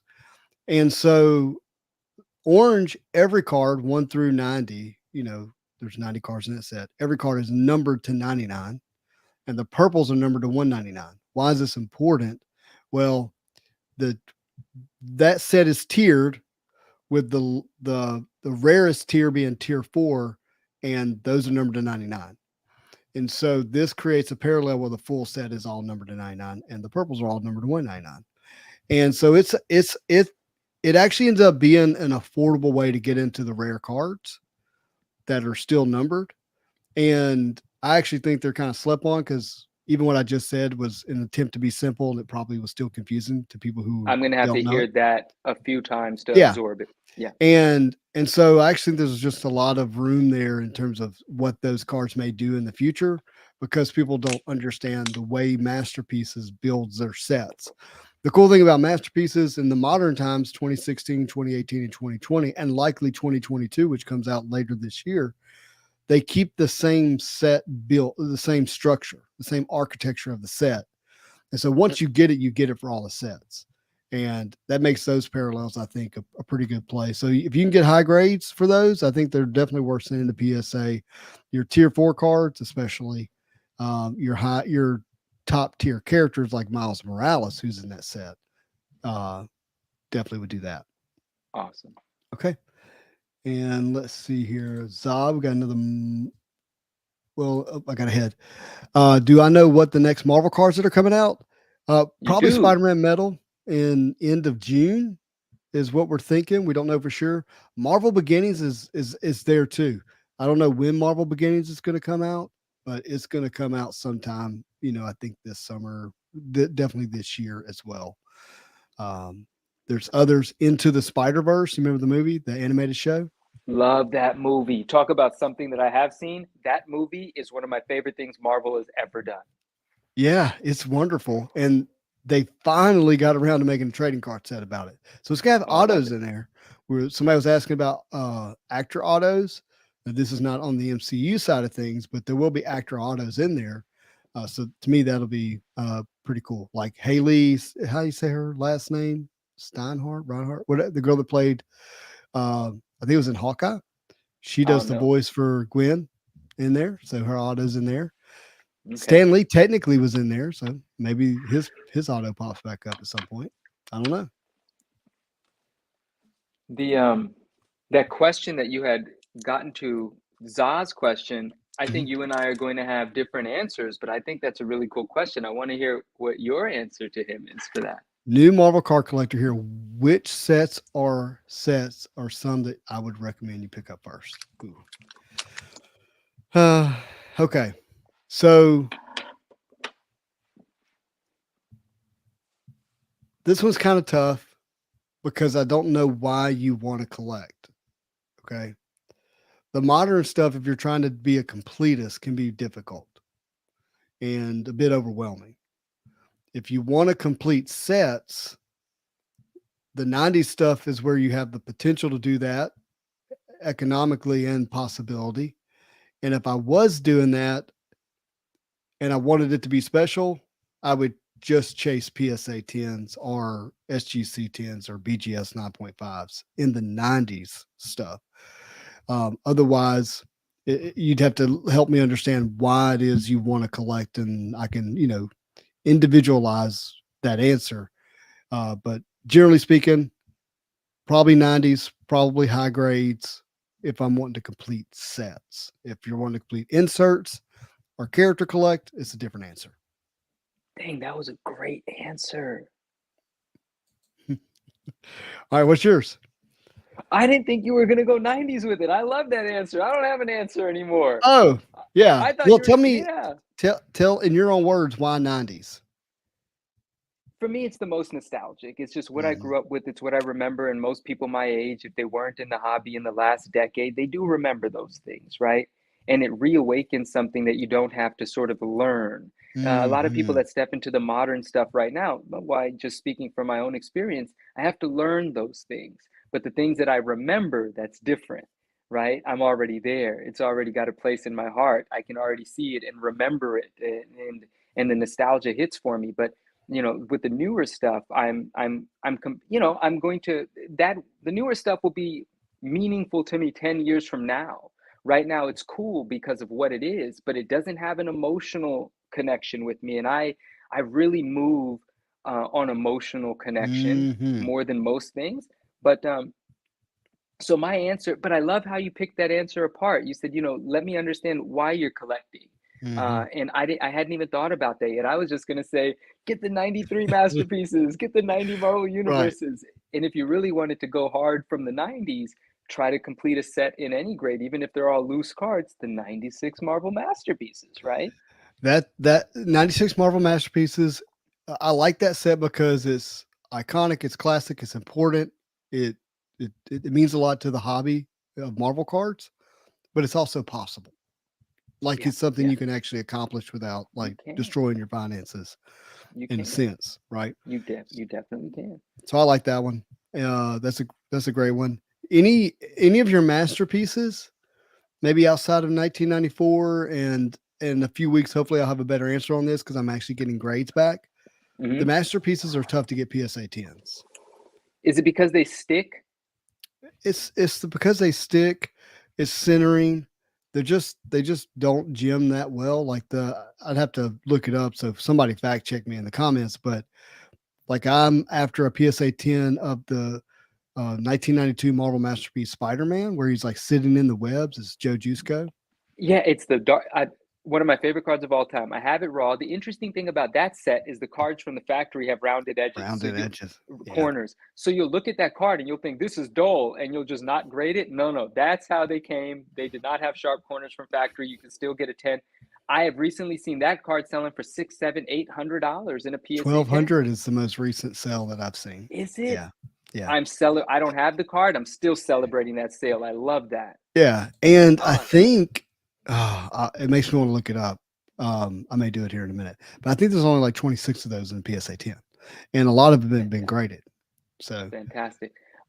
We let's stay on this subject, but I mhm. just wanted to let our friend know that asked the Dark Hawk question. Andrew actually did put a quite a detailed answer here. I'll Oh, just did read it. he? It says, yeah, it says Oh, Dark go Hawk ahead. 9.8 newsstand has heated up for sure and cooled. If you think it's truly a 9.8, absolutely go for it. Any 9.8 newsy only has upside potential, in my opinion. My opinion Mm. as well. I mean, I'm agreeing. We are still at the infancy of the movement. I absolutely agree. And whoever says newsstands aren't a thing, I hope they're happy being dinosaurs because they're a thing, man, a real thing. We love them, and there's enough of us to keep it going. I agree with Andrew completely. Andrew, thank you for that answer. And whomever asked that question, I hope that was very helpful for you because Andrew's the man. That was a great answer, but I actually would like for you to expound a little bit more on why you have a lot of faith in the newsstand. We're going to use the word variant here, right? Sure, sure, The sure. newsstand variant. My personal opinion is I was out of collecting for a very long time. Hmm. We talked about this a little bit. And when I came back into the world of collecting, a couple of things happened where the universe kind of pushed me in the direction of newsstands, but I won't get too strange on this, this live. We'll talk about that later. Hmm. But when I found out what was happening with newsstands, it instantly resonated with me because I love the core principle of it. The idea around it is these were the ones that were neglected and tossed aside and not treated with respect early on, so it makes Hmm. perfect sense that fewer of them existed in high grade. What does that do? Increase rarity factor. What do I love? Hmm. That. You love That's what rarity. I love. When we were reading comic books and buying comic books in the 90s, we wanted the corner box art over the barcode. Why? Because the extra piece of art looks better than the barcode. That's Hmm. not an argument. But now, with this new emotion, this new personality, the new character that comes with the barcode, now we love the barcode. Because the barcode is not about a bunch of lines, it's about what does it represent? It represents something that may not have survived in high grade, actually surviving in high grade. The books that you bought from the comic book store, they went into bags and boards. They were read maybe once, maybe twice, but they were read carefully. Or people bought one to read and one, to put in a bag and board. Hmm. They survived in high grade. Not only that, there were more of them, right? The newsstand distribution, as you get later into the 90s and into the early 2000s, and then Marvel stopped newsstand. Andrew will definitely correct me, but I think Marvel stopped newsstand production or newsstand distribution in 2012, and DC went on to something like 2017. But once it got to that period, the ratio was like 2.5% were newsstands and everything else was direct. Mm. So so the later on you get closer to our current time, the fewer newsstands there were, and also again they were neglected, they were treated not the same. And when you went to a grocery store, you went to a 7-Eleven and you picked up a newsstand, There's no bags and boards. It's literally put in the same bag with your Skittles and your Right. chocolate milk. After it got off a You know, rag like this, you know? yeah, yeah, exactly. So all of those factors is why I love them. And Mm, there is definitely a group of people, all due respect, they're sort of they're just old school, and that's fine. And anytime that sometimes when the newsstand conversation comes up, they get up, they make a funny face about it. To be completely honest, they're just like, "Oh, that's just made up. Someone did that to create something more rare." yeah. Well, it is more rare. Your emotions and your personal opinion aside, it is more rare. That is Right. absolute fact. And so there's a group of people that this is I hope I don't get in trouble for saying this, so I'm just going to Mhm, speak openly. They're just kind of bitter, because they mhm. spent decades and decades not collecting newsstands, and now they're watching newsstands go through the roof. But guess what? If you had spent decades and decades collecting newsstands, they wouldn't have gone through the roof. It took all of that to get to a point for those to increase in value. If you Yeah, had collected them, they would be the same as directs. There's a yeah, reason they matter, and that reason is not going to change because you're not going to go back in time and take care of them. You're not producing more of them. Newsstand distribution is done. They are the rarest of the rare, signed, sealed, delivered. And if you want to take it up a notch, you go for Mark Jewelers inserts. Mark Jewelers were only put into newsstand comic books, and they were only available at military bases. So you talk about tough, there's the toughest. No one can rare, rare, argue rare. these things. Rare, rare, rare. Yeah. And so there's my rant about it. And yeah, wow, I wanna clip it and I wanna post it, like, that's what I wanna do. It was beautifully stated, and I don't feel the need to add to anything. I wanna make sure this is heard, and it's rare in high grade. It's rare in high grade. We are having the high grade conversation. And I'm sorry to assume that that was implied, but we Yeah. are having the high grade conversation because if you're talking about a book that we're chasing in a 9.8, but someone has a 7.5 direct 7.5 newsstand, well, that's sort of what we assumed the It's survival of it would it's be. supposed to be a 7.0. Yeah.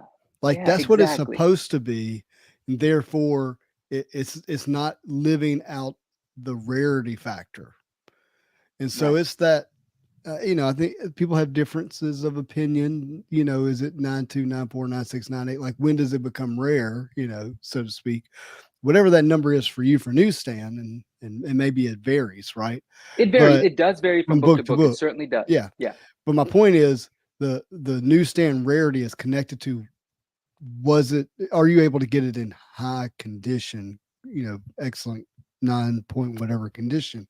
Right. That's what makes it rare. And I just don't want anybody to just look for barcodes and then go crazy. No, yeah. That's So why I let's say. elaborate on that because that's a really good point. And then Andrew says here, and Canadian price variance. He's absolutely right. He's Yes. Yeah. absolutely right about that. And the international thing, I know Canadian price variant. We don't really consider that's not a foreign book. There's like different, and CGC just released a whole write up about what they're doing, so that would shed some light. But what you're saying is absolutely right. So I do want to touch on that. When you're Mhm. talking about a newsstand versus a direct from the 80s, there's a bunch. There's more directs of certain books. You look at an ASM 252, or a Secret Wars 8. I might be a Mhm. little off here. There are so many barcodes on those listings. You know, it's very easy to find a newsstand for books from the 80s for a Right. lot of those books. So for those books, it's about condition. You're comparing 9.6 direct to a 9.6 newsstand. There's a price difference. And 9.8, there's a multiple difference. It's like Mhm. times three for some books. And if you're talking about an Amazing Spider-Man 300, a blue label direct 9.8 right now is about a $5,000 book. The last sales for the 9.8 newsstand in that book is 21,000, 23,000, and 17,500. That's a times four factor there. And Mm. so, Mm. but now when you, and to further elaborate, so when you're in the 80s and the early 90s, yes, it's about condition. But when you get into the 2000s, when you're talking about, I'll just give the supreme example here, for my opinion, the ultimate Fallout 4 newsstand. It Mm. does not matter what the grade is. Why? Nope. Because the book is a ghost, Yeah. period. Right? Yep. So when you get later into the life of newsstands, I'm talking 2007 and up, when they didn't even exist, you can have pride of ownership in any grade and it will probably And fetch a premium. and here's the thing on those books, again, to make sure people, because we got Marvel card people who maybe not be as, in tune with comics. the barcode in the modern stuff isn't what makes it newsstand. It actually says newsstand on it rather than saying direct copy. Yes, and I'm going to touch on that a little bit too. A visual reference would be great here, but I don't have a clean comparison. Mhm. But I'm still going to touch on it. In the barcode itself, when you look at the actual barcode, Mhm. a direct edition like an Ultimate Fallout 4, both books have a barcode. They both appear to be the same barcode. And yes, there's verbiage, right? One says direct and one says like Black Panther on it because they had to use a different barcode for the newsstand. It's a weird thing. But the barcode itself, if you look at the top bank of bars, right, you'll have nah, we're going to use Yeah, this as an example. This is a bad example. Okay, this is an yeah, interesting thing because to pick up. it's totally flipped and everything Yeah, on the anyway, new stuff. I'll just describe it. When you're looking at the top bank of bars in the Mhm. barcode, in a direct, that small square of bars at the top has far more lines and it has Mm. like 4 or 5 numbers on the side of it. In a newsstand, it's like 2 or 3 lines in the top bank of the bars, but it only has 2 numbers. So once you train yourself visually, you could even at a quick glance differentiate a direct barcode versus a newsstand barcode without having to read and see what it says. Um, and most often that is going to hold true, but there are definitely circumstances where there's just weird stuff going on and it is a newsstand even though it looks like a direct, but those are few and far between. Most often once you train yourself to look for the different sort of barcodes, you'll know exactly what you're looking at a very quick glance. Beautiful, beautiful. I'm glad we went ahead and did the deep dive on that. I'm glad too. That's fun stuff. Yep, That's yep. really fun stuff. And Naj had a great comment up here. She just said the barcode represents that the book had trauma and survived it. You know, so Beautiful. good stuff there. Beautiful. And Beautiful. then Michael has a comment here. How do you feel about 94 Marvel Masterpiece? I moved last year while packing and found an almost complete set, only missing 3 power blasts from being a complete set, and it pulled me back in. It's a beautiful set. The Hildebrands did that set. One of those brothers have passed away, I believe, sadly to say. Rest in peace. Um, they have a very distinct art style that they bring out lights and fires and things in a very unique way. Um, and I mean, there's a lot of those cards, so they're not rare by any stretch of the imagination. Where you start to get into what's special about those sets is you have what's called like the Walmart edition, and you have these holofoil or like bronze and gold and silver foil cards. Those have different rarities in them, and they're also not very centered. So getting those rare cards in a PSA 10, that's where you start seeing, from a value standpoint, the base set loose, even the inserts loose. There's not a lot there because there's just so much of it. It says 94 Marvel Masterpieces, but then it makes a reference to Power Blast. Did Masterpieces also have a Power Blast, or am I thinking about the 94 Flare set? I thought only that one had the Power Blast. They both have the dual sided card. Yeah. Yeah, there's actually quite a few sets that have those. Oh, okay. All right. Fantastic. Yeah. 94 Masterpieces Power Blast. I wonder which ones of those I was in love with. I don't even remember. I think you're thinking of the 94 Flare. Yeah, that's initially when someone says Power Blast, I definitely think of this guy here. Yeah, Yeah. that's a beautiful one. I love that one. Yeah. Love that card. Yeah. Nice question. Nice question. Oh, it was great. And let's see what else we got here. Newsstands are starting to see the trickle down effect. People are starting to migrate to the 9.6s, the 9.4s, and 9.2s on some of the favorites. That's true. It's true. I'm seeing it happen. Mhm. It's true. Canadian price variance. I've been a little reluctant to chase Canadian price variance. I think the ones that are like most famous to me is like the Star Wars one. I Okay. know there's Yeah. some others. I guess just in this weird sense of like it's not a domestic book, if that makes sense. But that's Right. I think you were alluded to it earlier where that's actually not it's not a foreign book. It's Everything not like about the when we book talk. is the Yeah. same Yeah. except for the price variant. Yeah. There's not a different language. There's not Mhm. some other iteration of the artwork. I think, and Andrew will definitely step in to correct me. I'm pretty sure Canadian price variant books are released at the same time. I think they were still printed in the United States. So it I could be wrong about that. so let's just make a summation here of everything about the book is true and same except for the Mhm. price Except for the price and where it was sold. Yeah. and where it was sold. So to me, I think that actually does fit like the idea of a variant as opposed to being a different book altogether, which is where I would place foreign copies of books.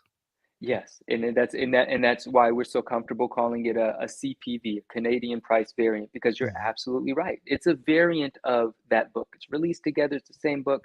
It's like we look at newsstands versus directs. Well, this is a Canadian price variant versus your United States direct Mhm. counterpart. But some of the books, the foreign books, I mean, they look completely different half the time.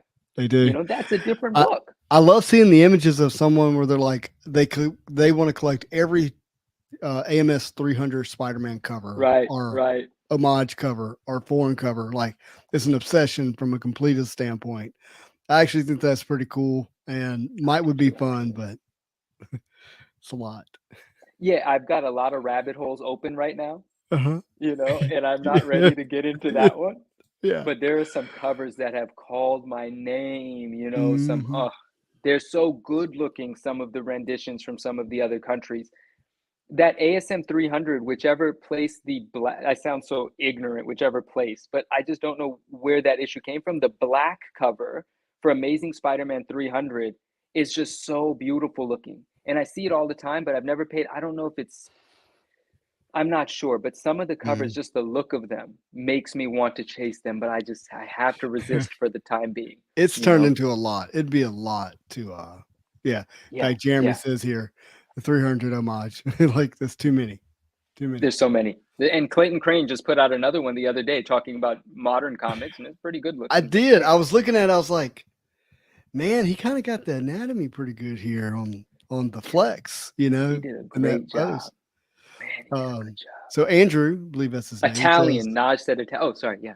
yeah, he was saying same on the Canadian, it's same time, same printing, just redistribute reduced distribution. Canadians actually still receive U.S. copies in Oh, select yeah. areas. So I Okay. think that makes it fit. It Uh, does. 94 Power Blast Surfer is one of Kent's all-time favorites, and we've already Super sick card. Super sick card. the Human Torch in that was underrated to me. I don't even He's have like a visual for landing. it, so you're probably He's right.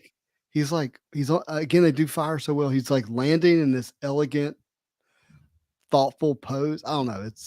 It just it's pretty gripping. He DOC says still love my 1992 Wolverine Prism. Yeah, no, you're right. That's a great card. We talked about that I think in the Heck yeah. last show. And yeah, now it says the And Italian one. the Italian one is that black cover that I'm thinking of. And Mm. am I mistaken, Naj? Is it true that it just says like Venom on it, hecka big on the front, or am I making that up? I'm just pulling that out of thin air. Oh, that'd be fun. Like, It just might so you be. know, it's Venom. So, what do Yeah, you consider Venom. Venom's first appearance? Oh, you asking me? Yeah, I'm Um, asking you. so there's I do the cameo versus first appearance thing. So 299 is Yeah, the first time we see him because on that last page, that McFarlane drawing of Venom is so awesome. it's It's awesome. iconic, right? And It's and my like first appearance, like it's my first time seeing him. Like, yeah. And so, but I will play to it's a cameo, it's an intro to what's to come. We call it a cameo. I agree that's a mhm. cameo, but it is the first time we ever see him. I do think that ASM 300 is the first full appearance. He's in the story. He's in the entire story, 'Cause you don't right? really know who and what you're dealing with in a cameo. It's just Beautiful way to put it. you know what? It's a preview. It's a preview. It's to build the anticipation. It's the teaser. It's the the, interesting thing at the end of an episode to keep you back the next week. the word cameo. I mean, I understand like the definition, but it almost doesn't seem to fit the description there for me. But Let's talk about it. I had never thought about the actual yeah, defining the in word. terms Yeah. of defining, I'll give you an example. Like the word non-sport, you've heard it. Like Of Marvel course. cards are non-sport. Non-sport cards. Yeah. Telling me what I'm not isn't telling me what I am. Mm. You see what I'm saying? Yeah. Like Marvel cards is not a non-sport card. Like that's not a description. Right. You want to A call it Target gift card, non-sport. non-sport. Yeah. What isn't non-sports cards? Yeah. So I have a sense that, wait, here, just so Jeremy says, he says, because I'm going on a tangent here. Cameo equals cliffhanger. Yeah, Yeah. I And mean, Naj says it does say Venom on the cover. it does. Oh, that's hilarious. You got to see this That's cover. really, We'll yeah, trade we'll images do that. later. Yeah. Yeah. So, Thank you guys. Thank you. but I think the term non-sport, like if I don't know the answer, I'm just guessing here, but Beckett put out a magazine and it had a price guide in it. And maybe there's a section that says non-sports, like this is the non-sports section. And that just became the lingo for, hey, that's all that stuff that's not sports cards. But now, like I'm having to deal with this moniker of non-sports. I'm like, no, that's not what we're doing over here. We're not Yeah. just doing non-sports. This It's is Marvel diminishing. cards.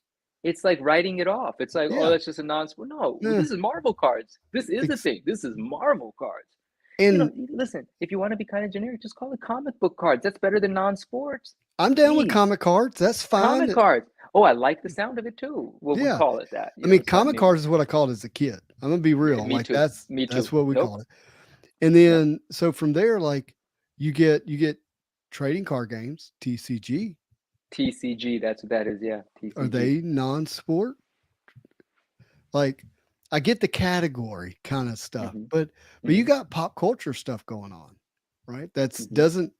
doesn't really fit what Marvel cards is, or in the same space of if you try to lump it into pop culture, I don't think it actually fits, You even though. can't. You can't. Marvel cards are not the same as wrestling cards. Marvel Exactly. cards are not the same as your Madonna cards, as your pop star cards. They're not the Hmm. same thing. They have a different origin, they have a different narrative, they appeal to a different audience, they've come from a different place. So I agree with you. You can't lump it all together in non-sports cards, but yeah, I agree with you completely. Not just about as deep as I get. So sorry, but didn't go too deep on the channel. But yeah, non-sport. What I'm not is not what I am. Yeah. She means it though. She's letting you know that was deep. That was deep. Yeah, I started hashtagging comic cards because I was like, maybe we can bring that back. I'm Maybe gonna, that you know can be. what? I'm gonna start with you. I'm You gonna gonna start start? with you. I was searching the popularity of hashtag Marvel PMG, and it's not very popular. I'm like, Mm-mm. that's weird. How is that not a popular hashtag? I don't know. Well, PMG is a hashtag. It's a PMG followable in hashtag itself. in Yeah. itself. So that's where a lot of that stuff has lived. Hmm. Marvel cards, Marvel trading cards, Marvel cards baby. Those have Yeah. been kind of your three biggest Marvel card hashtags. Yeah. I've had some thought of maybe creating some other ones, but I think comic cards should be a follower. Was getting late over here. Wow. Oh my goodness. Yeah. A follower. I can't say it. Whatever. Whatever. Hashtag you can Followable. follow. Yeah. Follow. I'm on And it. I'm gonna start incorporating it. let's do it. I'm Yeah. right there with you. Comic cards. Hashtag comic cards will be there on all the posts moving forward. And you said Marvel trading cards. Why have I never used Marvel trading cards? I always use Marvel cards, and I've recently started using Marvel cards baby. Yeah, Um, as you should. and yeah, and then Marvel trading cards. How come I haven't incorporated that? Those my It's people. so I need to easy. find my people. Yeah, I love it. Yeah. I Okay, use great. those Marvel cards and Marvel trading cards are my number one, number two Okay, hashtags awesome. because I feel like those are going to be the ones that people primarily use. But I think hashtags are important when it comes to YouTube and Instagram. I don't know if people realize, but hashtagging is a thing in YouTube. I've Like it's heard. it, Yeah. it, like when I go to create a video or post and I do a hashtag, it tells me how many other videos have that same hashtag. Oh, okay. It's So it's very very relevant then. useful. Yeah. So Yeah. I've watched Marvel cards go from like 53 to 103 to 400 to 1,000. Like it's been really cool watching that hashtag grow on YouTube. That is cool. That is very cool. Yeah, Marvel cards is its own category now. I completely agree. Boom. System trend. You said it. Mhm. Yeah, I mean, look, going back to this real quick, when you have cards that have sold for hundreds and hundreds of thousands of dollars, like individual cards in that category, it's definitely its own category now. Like there's a real thing going on there. I believe comic Absolutely. collectors separate a bit from Marvel card collectors because comics have been around a bit longer, but Marvel cards are here to stay and will be here for a long time. Yeah, Perfect. yeah, Absolutely. definitely. And I think a lot of those comic book collectors lived through the '90s and the decline that occurred there, and that's impacted it too. The movies have It's helped a lot. absolutely true. Hmm. So, um, I had a long conversation today with how the movies have impacted the trading card market. I have a sense that the movies have like really transformed the comic book market. Have you have that same sense or experience? I mean, absolutely. I mean, I can't have a conversation with someone without it being tied to something from the MCU. Hmm. And everyone's completely aware that there's Sony properties and there's the Disney properties, and I just don't think those are pieces of information that people would have like had readily available in their mind if it wasn't very pertinent right now. It's very relevant. And there are absolutely young collectors coming into the world being introduced to characters from the screen prior than before being Mhm. introduced to the comic book.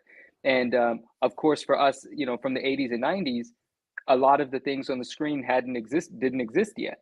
We popularized them by how much we enjoyed them, and then they carried on for decades, and then they became other sorts of properties, or other sorts of media. But now a lot of those things are being introduced to the younger generation through the screen, and then they're like, oh Mhm. wow, this was a comic book, and they're coming into the market. So uh, very, very real, the effect that the silver screen is having.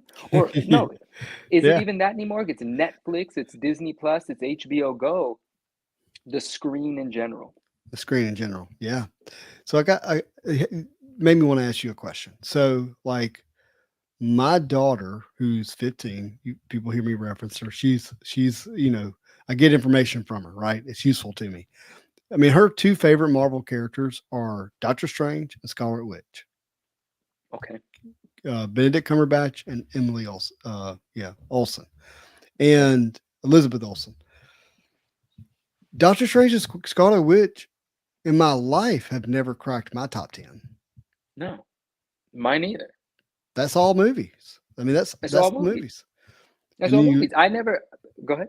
well, as you say, and then you look that Scarlet Witch has a new contract that, like, has her going to be in movies for X number of years now into the future. So she's not going anywhere. Yeah, no, but what you said is absolutely right.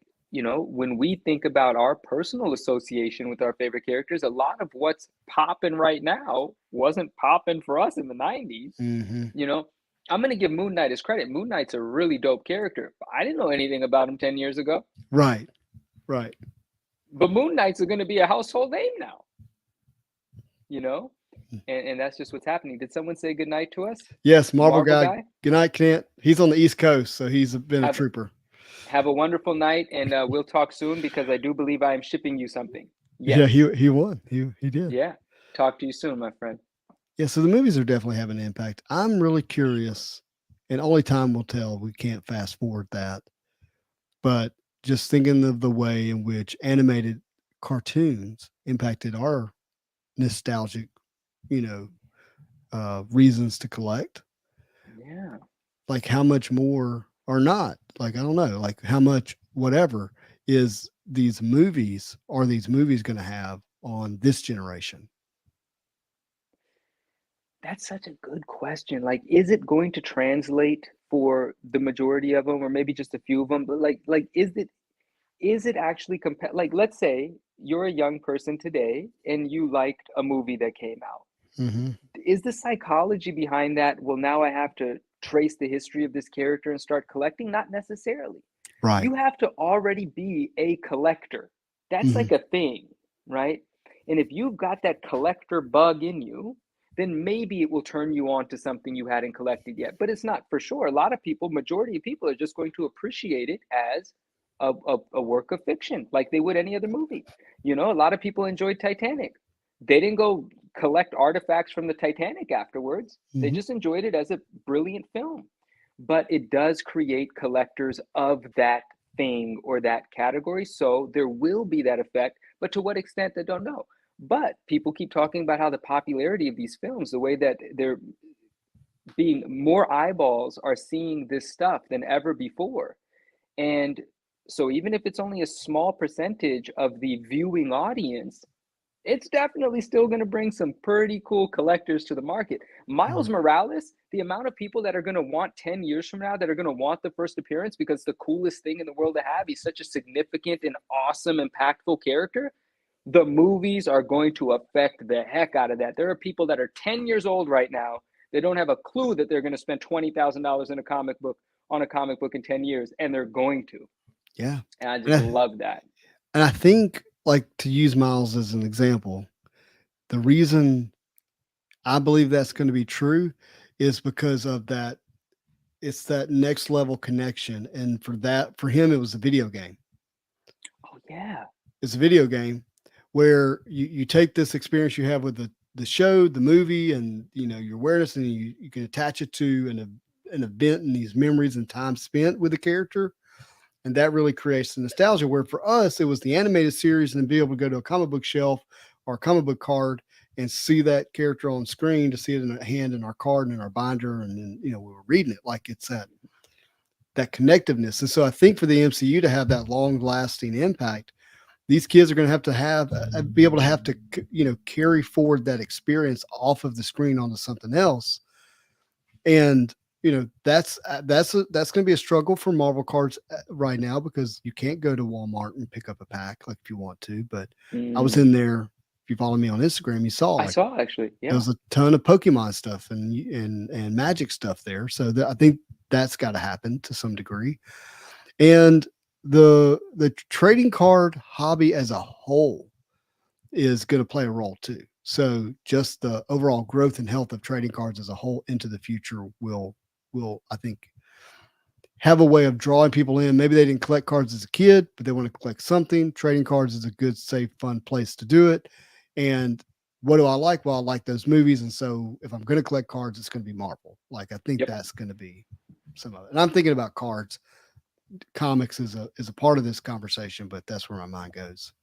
And also we have to give credit to the grading companies. They've been Yeah. around a while, but they've been normalized. They've been Mhm. accepted so much more year after year. It's becoming a very normal thing to have graded cards, and that creates the sense of security, a sense of confidence that further allows collectors into a market feeling more confident about their purchase, right? Because someone's not going to spend $300 on a raw card if they're new to this, but if it says Mm-mm. PSA 10 on it, they're going to spend $300 on the card, Yeah, for sure. because they're confident in that value. All right. So Naj says the impact is going to affect the future generations if they decide to go into collecting comics when they grow up. Yeah, I agree. Another thing I love about comics is like what they printed in 1989 for AMS 300. How whatever you think about that population, they done. It's not Yeah, getting. They're not getting more of them. Like, I right. love that. Someone asked And a population question here about UF4. It's thousands, but I'm going to actually just check it out for us yeah, that'd be great. and see for sure. Nerd guy, I'm with you. X-Men is going to be very interesting. I I have can't a lot of wait. faith in it. I'm going I to be cannot real. wait. Just I can't. Yeah, I'm with you. Man, Agree. The '90s X-Men cartoon coming back is going to push X-Men characters again. It's going to be important. it's going to make me buy more stuff, and I already buy stuff. So and yeah. and the fact that they're going to keep that adult theme or tone. Let me use the word tone. I think it's a better word there. The adult tone, along with keeping as many of the voice actors as they can, and they're upgrading the style, but they're keeping the same style when it comes to like the character costumes and stuff. Like, you're gonna know, like, oh, I'm watching where they picked up in 1996. I'm picking up in 1997. I think it's gonna be Mhm. great. CL Ultimate ships. Fallout. Oh, Oh, no, no, answer that question. That's great. What's the the possible port? 9.8 on the census is 3,077 in a universal blue label. And then you add 287 signed yellow labels. So we're looking at about 3,300 9.8s of an Ultimate Fallout 4, which is a modern comic book. It's from 2011. Mhm. We're looking at a total graded number, all grades, 13,163. That number is certainly going to increase. People are grading this book every single day. I come across raw copies that are being bought and sold every single day. Number is going to go up, but the demand is there. Now, that newsstand thing, CGC does not break out newsstand from direct in this book, but 3,000 blue labels. I mean, less than 100 of those are newsstands. Like less I'm than like, I can 50 of think those of are 3 newsstands. sales in 3 years, but I don't Yeah, watch it every day. I mean, it's right, very low. right. So, but just think about, look at the demand of this book. It has a pop of 3,000, and it's bringing in $3,500 right now, give or take. I still don't own a 9.8, and I want one. I hope to own one soon. Yeah, All right, so so cool. CL Ship says, "Hey guys, I feel like the TV shows will have more staying power than the movies because of how popular show uh, bringing the shows are, as opposed to having movie marathons like other older generations did." And I love it all. I'm a fan of Disney Plus and the TV shows. I I like it. I like going to the theater, but I love the fact that tomorrow another Moon Knight drops and I get to take it in. Like I'm really excited. Absolutely. I mean, I don't know from experience, but I believe you. Cause yeah, I just need to give you my Disney Plus password. I'm gonna subscribe to it all. I'm gonna No, I'm subscribe to it messing with all. you. I'm messing with you. I love how you focus. No, it's good stuff. I think Uh, that's it for me. Yeah, I think that might mhm, be what it is for me. yeah. Do you And guys I think? love podcasts had it right. Yeah. Oh yeah, she did. Yep. Or why is it she? Because it's got love in the name. It may be a he. Who knows? Hey, Um, hey. do you guys think key characters like Spider-Man and Wolverine will always be key and popular? Do you think non-key characters can be key in the future, i.e., Punisher, Doctor Doom, make a comeback? This is a really I good mean, question. even those non-key names strike me as key names. Like Punisher to me is a key character. Mm-hmm. You know, We're but the first part of it, key characters like Spider-Man and Wolverine, I think they're always supremely relevant. Like when is Spider-Man not going to be keyest of key? You know, right. yeah, I'm with that completely. But the second part of that question, Punisher and Doctor Doom, like I guess they're secondary. I mean, Punisher is pretty key, isn't he? Yeah, but they're not anywhere near Spider-Man No, or even where Wolverine's going to end up when this all said and done. But I facts. think Yeah. I think the heart of the question is someone who's currently not key, can they become key? And I think Miles Morales is a really good example of that. 5 years ago, Miles Morales was not a key character to collect. That's interesting for me to hear only because I was not collecting 5 years ago. So I love where this is going. Yes. Yeah. And, Yeah. and maybe it's 6 and I'm off because it's late and I'm Sure. No, tired. no, But it's you no, get I love it. the heart of the statement is he was there, he was real. The story arc was already there, but people were not paying attention to him like they are now. Would you say the community was unsure whether it was going to have staying power as a character or whether somebody else was going to be the new Spider-Man? I think that the community thought originally that the character was forced on us Mm, and not organic, hmm. but I actually think he has a compelling story and people actually had to hear it and Yeah. understand it. Yeah. And then I think that the video game and the movie helped actually breathe that into life. And now that when I talk to my best friend's son who's like 7, I go, "Hey, who's Spider-Man?" He goes, "Miles Morales." Yeah. That's Yeah. just what he knows. Yeah. It's not. It's just a thing for him. And so I think it's grown to what it is now. So I think the answer is yes. Non-key characters can become key characters, but let's just be real about Miles. Even in this statement, he's attached to Spider-Man. Like it's He's still. Spider-Man. But Yeah. there was a time when it was 1989 and Todd McFarlane made up this character so he could get rid of a black costume suit Yeah. off of Spider-Man, and now Yeah. he's top 5 character, Venom. Hey, So that's a great example. That's a great example. Who's going to say Venom's not key? Venom's key, but he super wasn't key. always. Yeah. No, he wasn't. Oh, that's fantastic. Yeah. System Trend with the question.